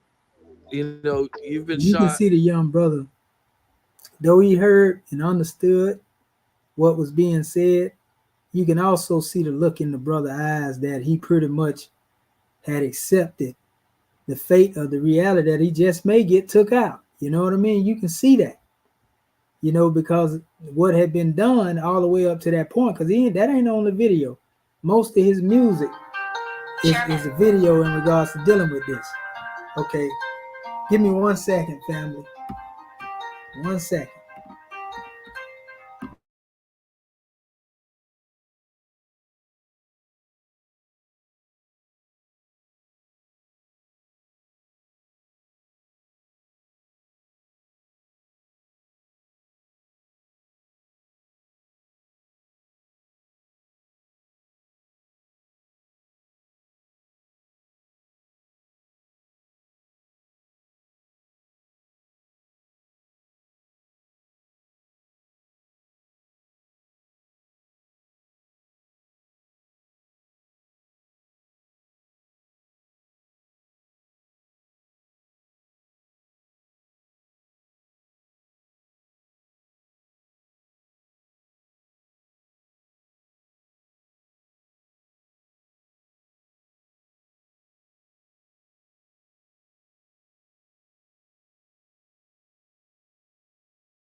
Okay, pardon the body self.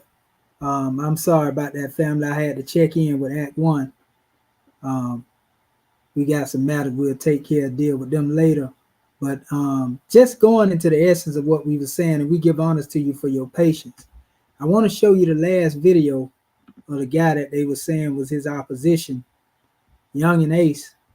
You know, like I say, we just showing you the video that was dropped, and here it is. This is after the same day he was, took off the count. I expand shit in his own site if we into it. He with his baby, do it. He with his bitch, do it. With his mama, do it. This money make a nigga do it. See what I'm saying? He telling you he with his baby, he with his mama, he with his, female companion. We ain't gonna use the language there, but the money gonna make him do it. You know what I mean? So this is sad, people, when we looking at this as special measure, and seeing how it is that our youth have become enemies of each other, so to speak. This is a terrible situation, unfortunately, but that's the way it's going. So what I want to touch on real quick, is I'm gonna go over here and I want to touch on some of the misguided information put out here. A lot of these youngins going off this stuff. This is almost like the Bible for the industry. This is why you see a lot of the stuff going on. This is the 48 Laws of Power, page 37. So much depends on reputation. Guard it with your life. And many brothers are losing their lives trying to follow this concept. See, look, judgment, reputation is the cornerstone of power. Through reputation alone, you can intimidate and win. See, ones want to have a reputation of being a killer. Once it slips, however, you are vulnerable. So once somebody feel like you ain't living that life, then now, you're vulnerable for attacks from all sides. So the young generation don't want to take no L's, no losses. But this is what's leading to their demise. It's the ego, and will be attacked on all sides. Make your reputation unassailable. It says always be alert to potential attacks and thwart them before they happen.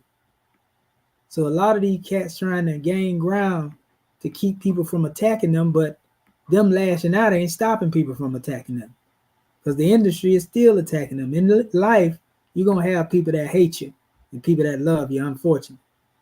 Meanwhile, learn to destroy your enemies by opening holes in their reputations. Then stand aside and let public opinion hang them. See, this is European trickery. This is why we speak on the Circle 7 versus the 48 Laws of Power. This is Robert Greene's perspective.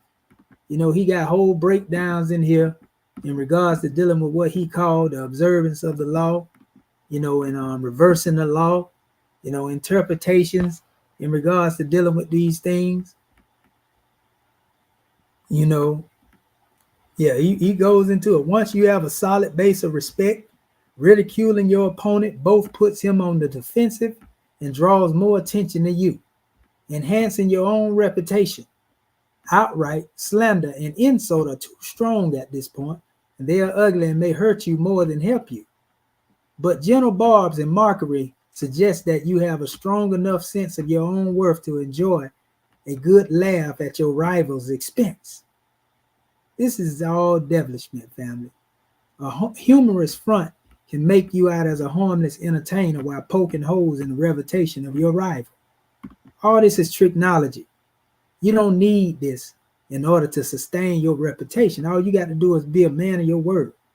If you got to be conniving and demonstrate tricknology to, preserve your reputation, then you pretty much just really digging a hole for yourself. Now look at this. Keys to power. People around us, even our closest friends, will always to some extent remain mysterious and unfathomable. Their characters have secret resources they never reveal. The unknowableness of another person can prove disturbing if we thought about it long enough, since it would make it impossible for us to really judge other people. So we prefer to ignore this fact and to judge people on their appearances. on what is most visible to our eyes, closed, gestures, words, actions. In the social realm, appearances are the barometer. It says a barometer of almost all of our judgments. And you must never be misled into believing otherwise. One false slip, one awkward or sudden change in your appearance can prove disastrous. This is all about appearing to be a certain way. You know, this is the reason for the supreme importance of making and maintaining a reputation that is of your own creation. That reputation will protect you in a dangerous game of appearances, distracting the probing eyes of others from knowing what you are really like. You see, and giving you a degree of control over how the world judges you. A powerful position to be in. Reputation as a power like magic. With one stroke of its wand, it can double your strength. It can also send people scurrying away from you. Whether the exact same deeds appear brilliant or dreadful can depend entirely on the reputation of the doer.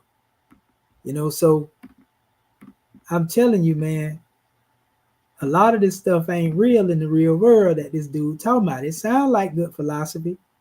It sounds good. But at the end of the day, I'm telling you, freedom is not a game. You know, life is not a game. You see? Look at it. Look at this. There is no possible reversal. Reputation is critical.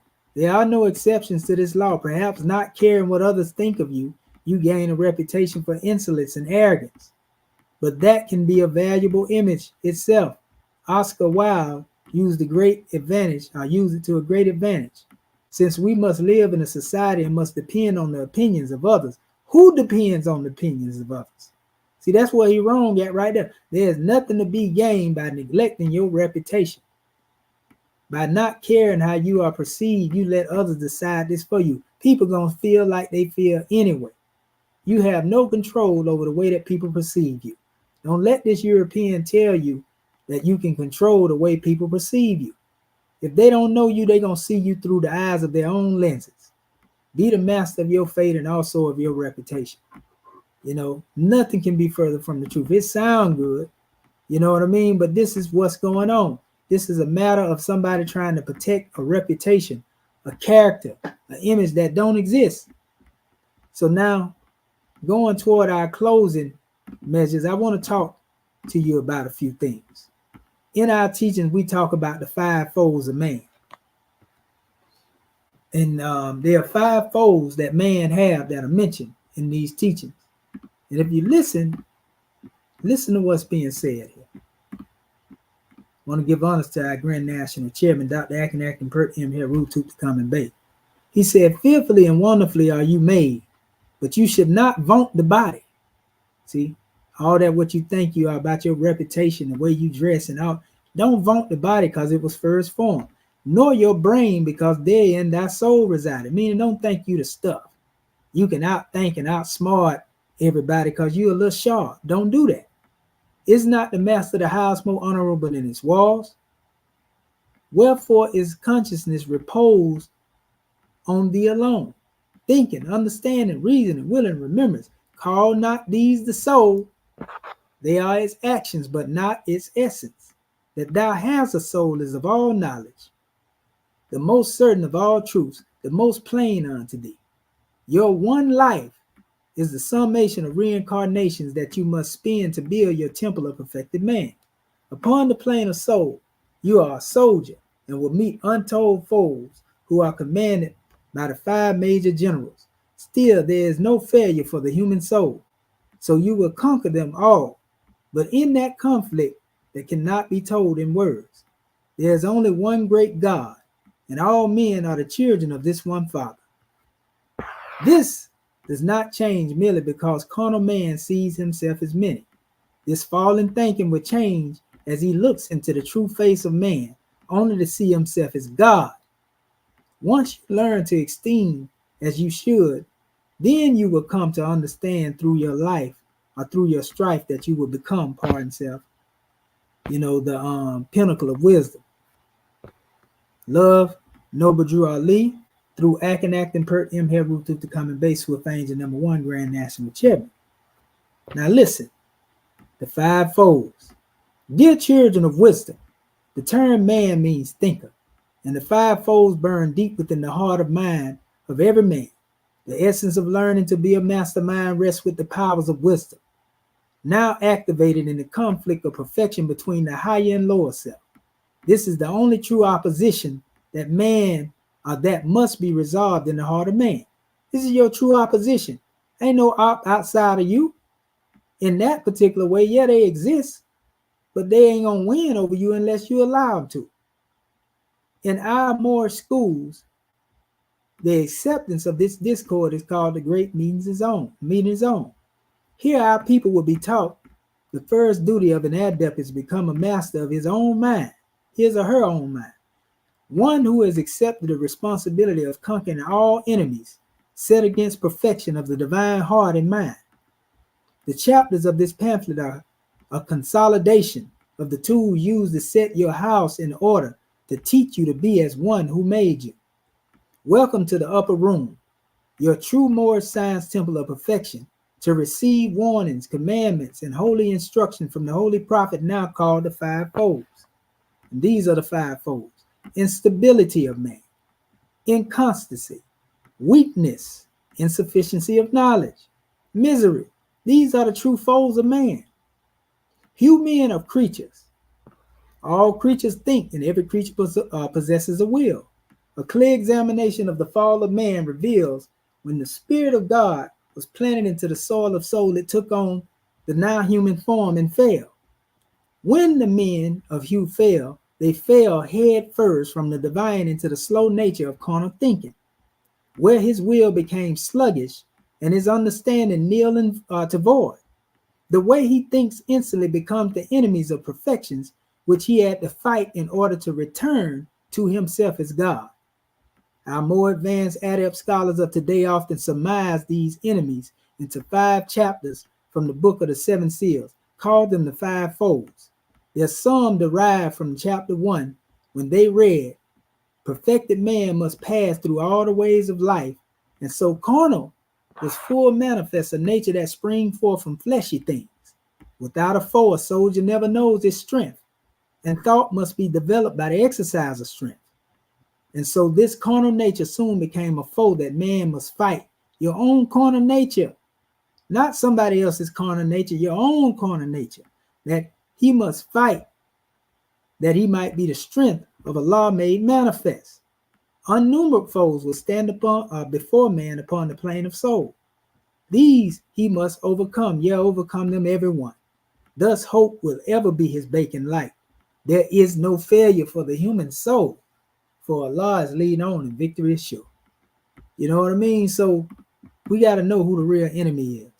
Anybody want a copy of the Five Folds of Man, email me at egyptianadept@gmail.com, and I get the Five Folds of Man to you, so you can go and study, because it's very long, so ain't no way I can cover this whole document here, but it's a whole lot of measures throughout here, that we come into, and understanding, unfaithfulness, instability, infidelity, variable, wavering, unpredictable, changeable, disloyalty, untrustworthy, irregular, broken, self-betrayal. You know what I mean? These are different aspects. It's PTSS, so post-traumatic slave syndrome, is what our young brothers are suffering from. So yeah, these are instructions, dealing with the souls and his actions. Look, emotions, carnal feelings, obsessions, addictions, sentiments, false sensations, failed expectation, dissatisfaction. All of these, are different aspects of dealing with these five folds of man. So we have to learn to go in our own room of resolution and learn how to think. We are most weak when we think we are most strong. So it's a lot going on in here, family. And our people need to get these lessons. Our youth need to learn, about these things. These are all the five folds of man, family. You know what I mean? Mental slavery. Everything that's here. The insufficiency of knowledge. That's the main problem. Our people don't know, that they are being attacked by the five foes that are within them. That's why you see them in the mindsets of being obstinate, stubborn, fixed in their mindset, determined, pig-headed, adamant. This is why they are like this. This is why they fall victim to their passions, which are weaknesses, obsessions, cravings, fervors, and enthusiasm. Being passion-driven. You see what I'm saying? Because they don't know. They don't have these lessons. And you got those who are out here trying to keep our people, and it often leads them here to Hotel Les Miserables. You see that prisoner right there? In prison to a mind state. This is slavery. Look at this. If they find out who it is, this is where they going. Hotel Les Miserables. The above persons in prison illustrates a congressionally authorized statistic which displays disproportionately imprisoned sun-kissed people, as those exceptions as duly convicted of crime, subjected to the jurisdiction officially.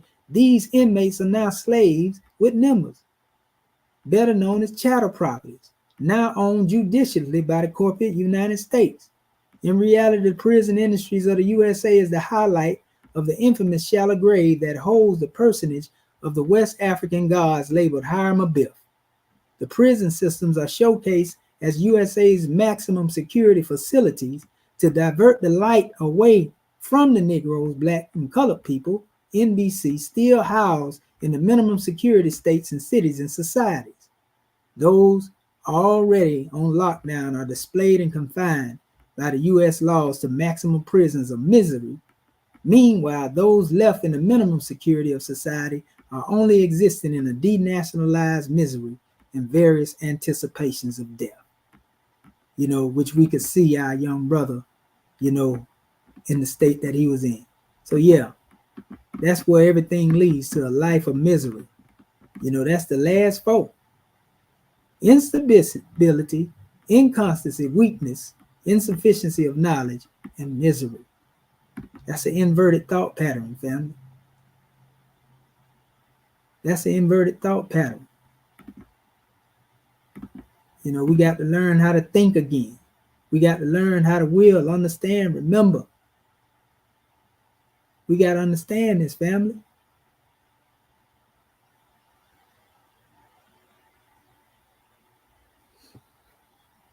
Yeah, we got a lot, to give to our people. This is the room of resolution, hatred, despair, passion, selfishness, vanity, infirmity, greed, ignorance, slander. And we got a questionnaire on this. It's 1,000 ways by any man can be destroyed. Only one that he can be saved by. He must crush one under his feet and tame the other self to his purpose. That to know oneself is to be the other. To know the lower self is to be the higher self, if we got any sense. Here in the room of resolution is one of the ways, one is always aware of irresolution in the intent of a person's actions. Here we find remembrance being called to aid as the students, ask questions to contemplate the frame and give praises to how fearfully and wonderfully man is made. When did man become various and wavering? From the womb of thy mother. Where did he inherit his instability? From the loins of thy father. Where can inconstancy be found? Most powerful in the heart of man. What urgeth man to inconstancy? Nature. What is the prerogative of thy nature? Misery. What is natural to thee? Grief. What is inconstancy connected with? Frailty. What is inconstancy? The calamities of the human state. Name them. Intemperance, despair, and fear. But vanity is beyond them all. What does vanity do? Blindeth thou and hideth the heart of man from himself. Is the heart of the vain content? No, it only seemeth content. His cares are greater than his pleasures. Why? Because he extended his thoughts beyond his being. Do others like to hear the vain speak of himself? No, but he seeth this not. What is vanity connected with? Infirmity. Who furnished the body with weakness? Those who gave thee a body. Who are those you speak of? Elohim, 96 Question 96 and 65, chapter 1, created faith. Where does weakness appear the most? In possessing and in using the things that first desire. We can see that with our young brothers when they come into a possession of wealth and using the wealth that they desire to harm themselves. Question 42, chapter 42 and 9. Where is weakness? Blended in our nature, 42:18. What is the source of doubts? Doubts of thy own raising. 42:22. What is misery? It is the character of thy being. Where does it reside? In thy breast alone, meaning you're the only one that's being affected by your misery, not your adversary outside of you. You gonna pay for the way you think, not your adversary outside of you, in thy breast alone. What is the source of misery? Thine own passions. What is the greatest of all human ills? Sorrow. What is thy present station? Thy present concerns. When do good things cease to be good? In our enjoyment of them. And we can see this with our young generation. The good things and blessings that have come to them have ceased to be good in their enjoyment of them, in their entertainment of what they have came into the possession of. From whence does pain arise? From our delights. So our young brothers that delight in mocking the dead, pain comes as a result of that. From whence does sorrow arise? From our joys. The same thing make you laugh, make you cry. Make our families cry. Make our brothers and sisters cry. Name two great failings of thy nature: irresolution in the intent of thy actions, and instability in their execution. Are wise men perfect? No. The wise man feeleth his imperfection as is humble. Is evil requisite to man? Do you need evil? No. What is the study of a wise man's life? The science of happiness. What is wisdom? It is the consciousness that man is aught, and that Allah and man are one. In the light of aught, what happens to the consciousness that heaven and earth and hell are not above, around, but in? You create your own heaven and hell as a result of what you think. Your level of consciousness, it becomes naught, and Allah is all. What is this called? This too is wisdom. How would man know to be happy when he knows to be content? So we got to know when enough is enough. There are many more questions answered here in the room of resolution, and all are answered through reasoning. Here the young interns learn, in the light of understanding, things that seem complex become most simple, as the master surgeon illustrates the written word. So you see the higher self, love, truth, peace, freedom, and justice. You see the reflection of the higher self, above the plane of soul and below the plane of soul. Lucifer, Satan, devil, dragon, and beast. So LSD, D, and B. So you got to know who made your family. See? Who made you? Allah. Who made the devil? The Elohim. The 5-pointed star is a single expression symbolizing the upright man firmly planted upon the free national standards and principles. This is what you have to learn, young brothers, and also old brothers, artists, those who are out there in the music world. You got to learn free national standards principles is the true power that you lack, not power gained through games of competition. The human in a fallen state, adversity, is represented by the same star, but in reverse. Rather than upright and independent as love, truth, peace, freedom, and justice, the pentagram becomes Lucifer, Satan, devil, dragon, and beast. And depending on aught, yet it's naught. Man in reverse is a shadow, illusion, nothing more, and must pass away. The reverse of man is not the true part of him, only an accepted part. And you are what you accept in your character. This character and the followers that accept their teachings is powerless without thee, and only marks the wrongs that man had to tread, so to speak, that he may learn wrong no more. The shadow of the lower self is but the evil, thinking that deems of itself a living monster of the nether world. To dwell here is time at waste.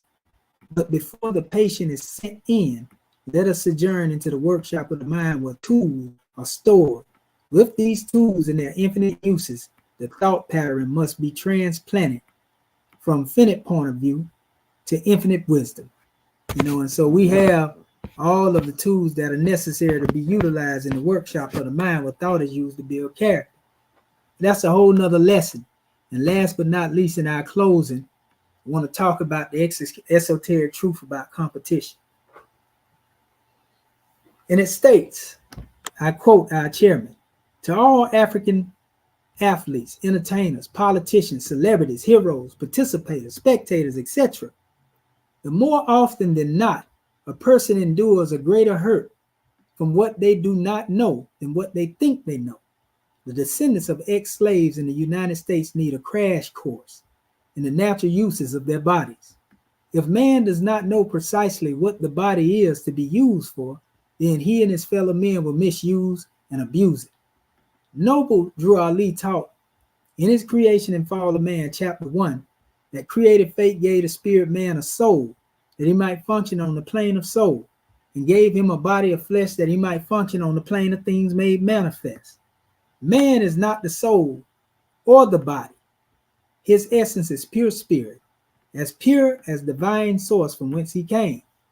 His body was given to him for the sole purpose to function on the plane of things made manifest. But today, the majority of man's uses of his body is absorbed in competition and not being used to function in the harmony with his soul and God's state.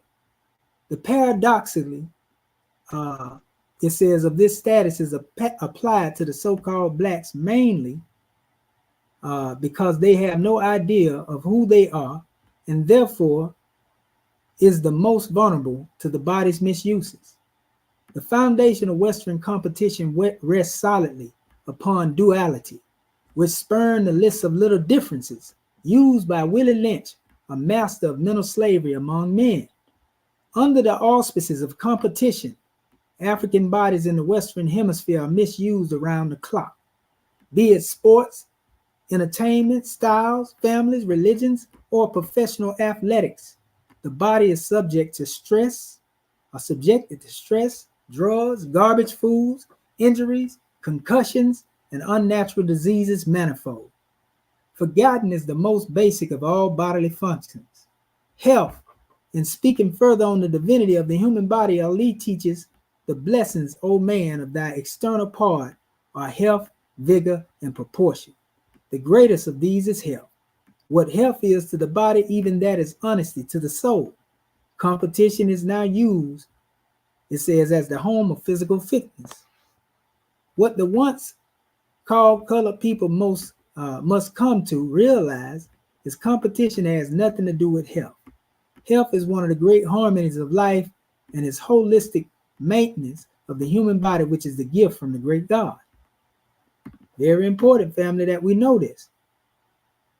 Very important that we know this. Hold up. Let me go back.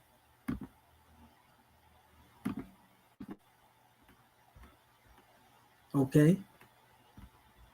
So it says competition is the most dangerous in-your-face killer pacified to the African mind since the advent of the United States 14th and 15th Amendments. It is in the nature of competition to sedate the plight of the God self and keep the mind earthbound. Rarely is the poisonous side of competition discussed, although death is its most assured results. To write the laconic truth of the word competition is to reveal it as competition is Satan's world of rivalry. It is ruled by the multi-headed beasts of Euro nations whose heart is a secret society called the Illuminati. All competition is naught, negative, paganistic, and polytheistic. It offers no salvation to the credible side of consciousness, or in the words of those who tell the English what a word means, Black's Law Dictionary quotes competition, contest between two rivals, the effort of two or more parties acting independently to secure the business of a third party by the offer of the most favorable terms. It is the struggle between rivals for the same trade at the same time. Compete to contend enmiously, to strive for the position, reward, profit, goal, etc., for which another is striving. Webster's College Dictionary quotes competition, the act of competing, rivalry for supremacy, or a prize or favor. If the reader notices a strong distinction in the author's definition of competition, then those of public dictionaries is purely in the application of the word. It is in the best interest of the European publishers of the dictionaries to give the esoteric meaning. However, it is the author's intent, because competition is another layer of dirt which buries the Moorish people in their shallow grave, illegally marked Negroes, blacks, and colored people, MBC, to cover the esoteric purpose of competition. The understanding competition is similar to knowing the power of a stop sign. There are clear warnings in both words. However, there are inevitable dire consequences for those who participate in the fate of either word. A few fools will try a stop sign, but those who compete are too many to count. You know, it goes on the history of competition, dealing with going all the way back to, the time of Nimrod, and building buildings and everything, Babylon, and it talks about how it comes all the way up to Greece, in the games, the Olympia, what these games have to do with our people, and where they come from. The chairman go into all of that. Y'all got to get the Book of Fire. He talks about how to recognize competition today and everything. The main thing is that we got to realize freedom is not a game, family. Competition and styles, facts about games, it's just terrible, And then he tell you right here, give me a second real quick.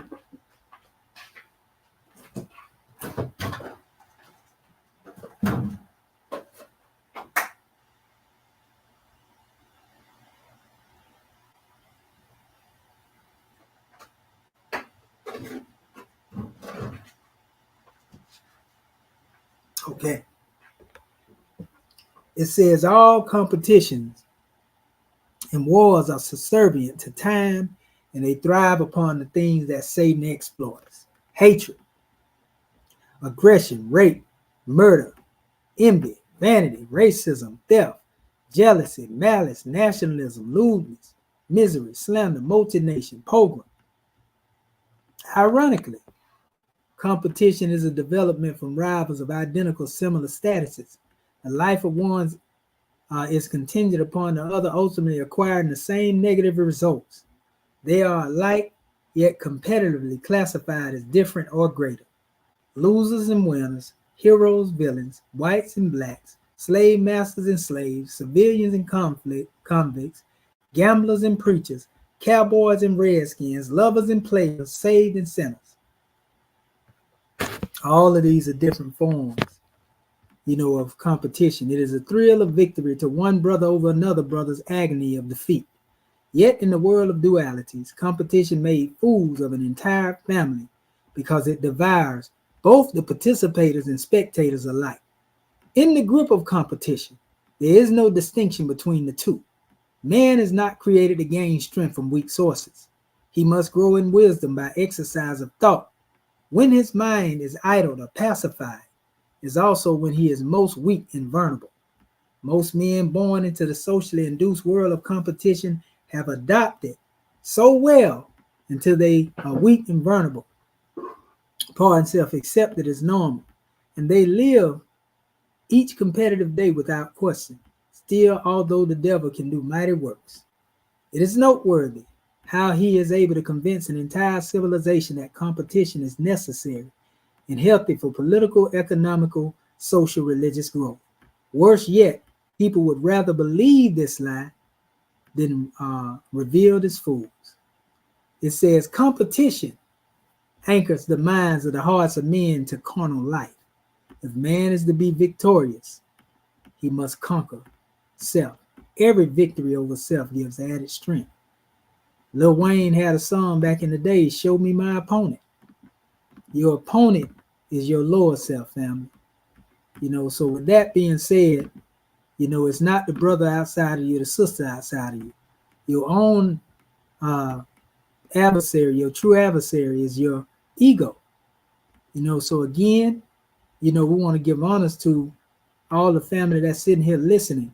What I'm going to do, just in case if our family want to drop some knowledge on us, we're going to drop the link in here and open up the floor that our family can also speak their piece in regards to dealing with this subject matter. Again, we want to say, may our young brother, young king, you know, rise in power. And we pray that the youth come under divine protection of the things that we out here trying to teach them. You know, and somebody get the message. You see? So this is another exclusive measure coming forth from the book of Machiavelli. You know, as they call the brother, they used to call our brother Black Jesus. You know, Tupac. You know, we know Yehoshua come again with Prophet Noble Drew Ali. But both of these brothers were most definitely, they were the seventh of their time, no doubt. You know, Tupac even named the last member of the Outlaws. He was trying to name him Noble Drew Ali, Young Noble, of the Outlaws. Out of all the names that he gave to every one of them, he wanted to name that brother Noble Drew Ali. Yes, sir. So we give honors to him. It's only right that we pay homage. So anytime we dealing with the culture, that's where you will see this. When you see this background here, you know, you already know that we getting ready to get into the culture. You know, again, dealing with the circle of 7-day theory versus, you know, that old tricknology and the 48 laws of power, which is getting our people took off the count daily, causing them to turn against each other daily, assassinate each other's character daily. That's what's going on. I'm going to give it to you uncut, family. So the link is right there in the box. If you got something you want to say in regards to dealing with this matter, speak now. Or forever hold your peace. You know, because what's understood need not be explained. We're going to sit here and see if any of our family want to say a few words. You know, we'll let you in. We ain't here to beat you up or go in opposition to you. We welcome, you know, your thought pattern. You know, we're gonna keep bringing these measures on the manifest, dealing with day-to-day issues in our life and showing you the solution to the problem. We ain't just talking about the problem. We also giving you a solution. Our prophet said if he taught us everything it takes to save us, all we got to do is take it and save ourselves. If I can just get you to thinking, then you'll save yourself. You see? See, a lot of time when people get out here and go to slandering and hooping and hollering and using foul language, this is what's being pushed into the algorithm. So this lets you know we out here daily, you know, trying to teach our people what's positive.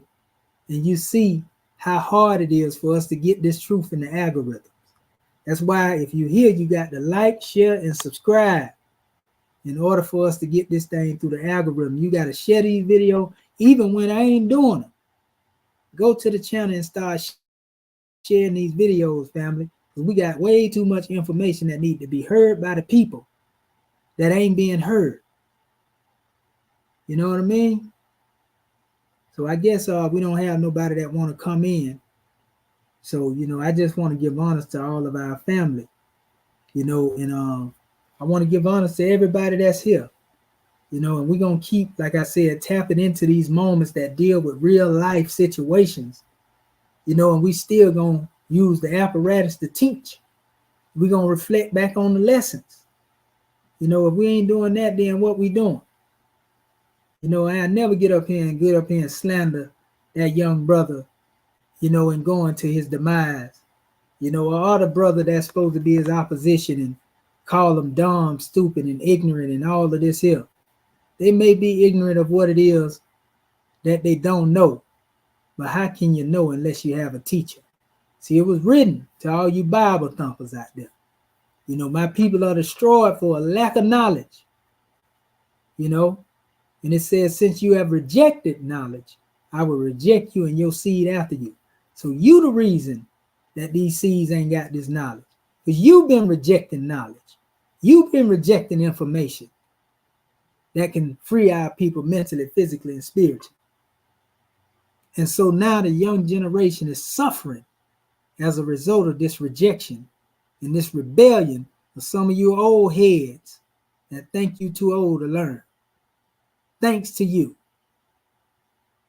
Bravo. Look at what our young generation is going through.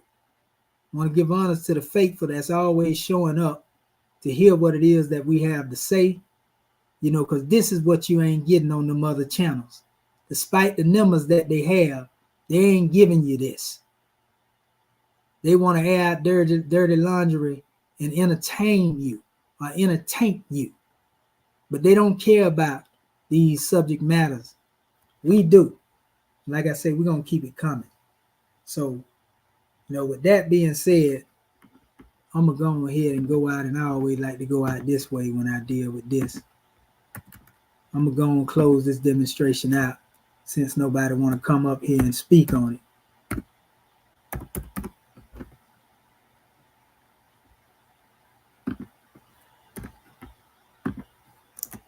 Go ahead and close this demonstration out and move on to getting my day started up, so to speak.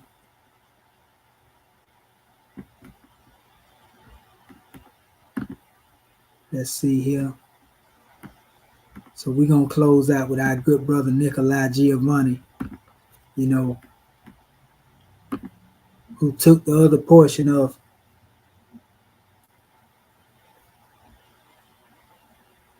Machiavelli in his work, The Voice of This New Era in Time. Let me make sure that I got the sound showing. Okay. Yeah, we definitely got to put that sound in there. Let's see. Okay, there we go.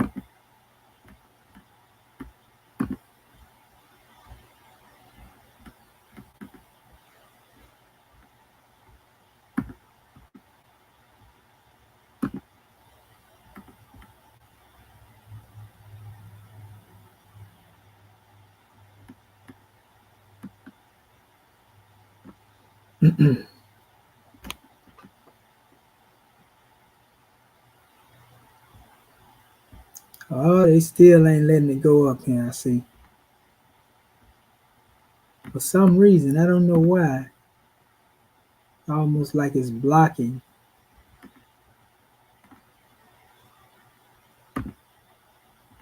It's blocking from showing. They ain't gonna let us play it, huh?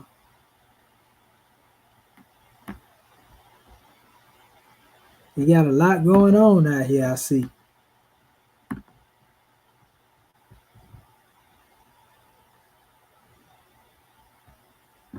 That's real strange, but it's not letting it play. Y'all see how Rome do. But it's all good. Y'all check that track out by Nikolai Giovanni, Holy Ground. Yeah, so with that being said, family, I want to give honors to everybody that checked in. Let me go up here and see all my people.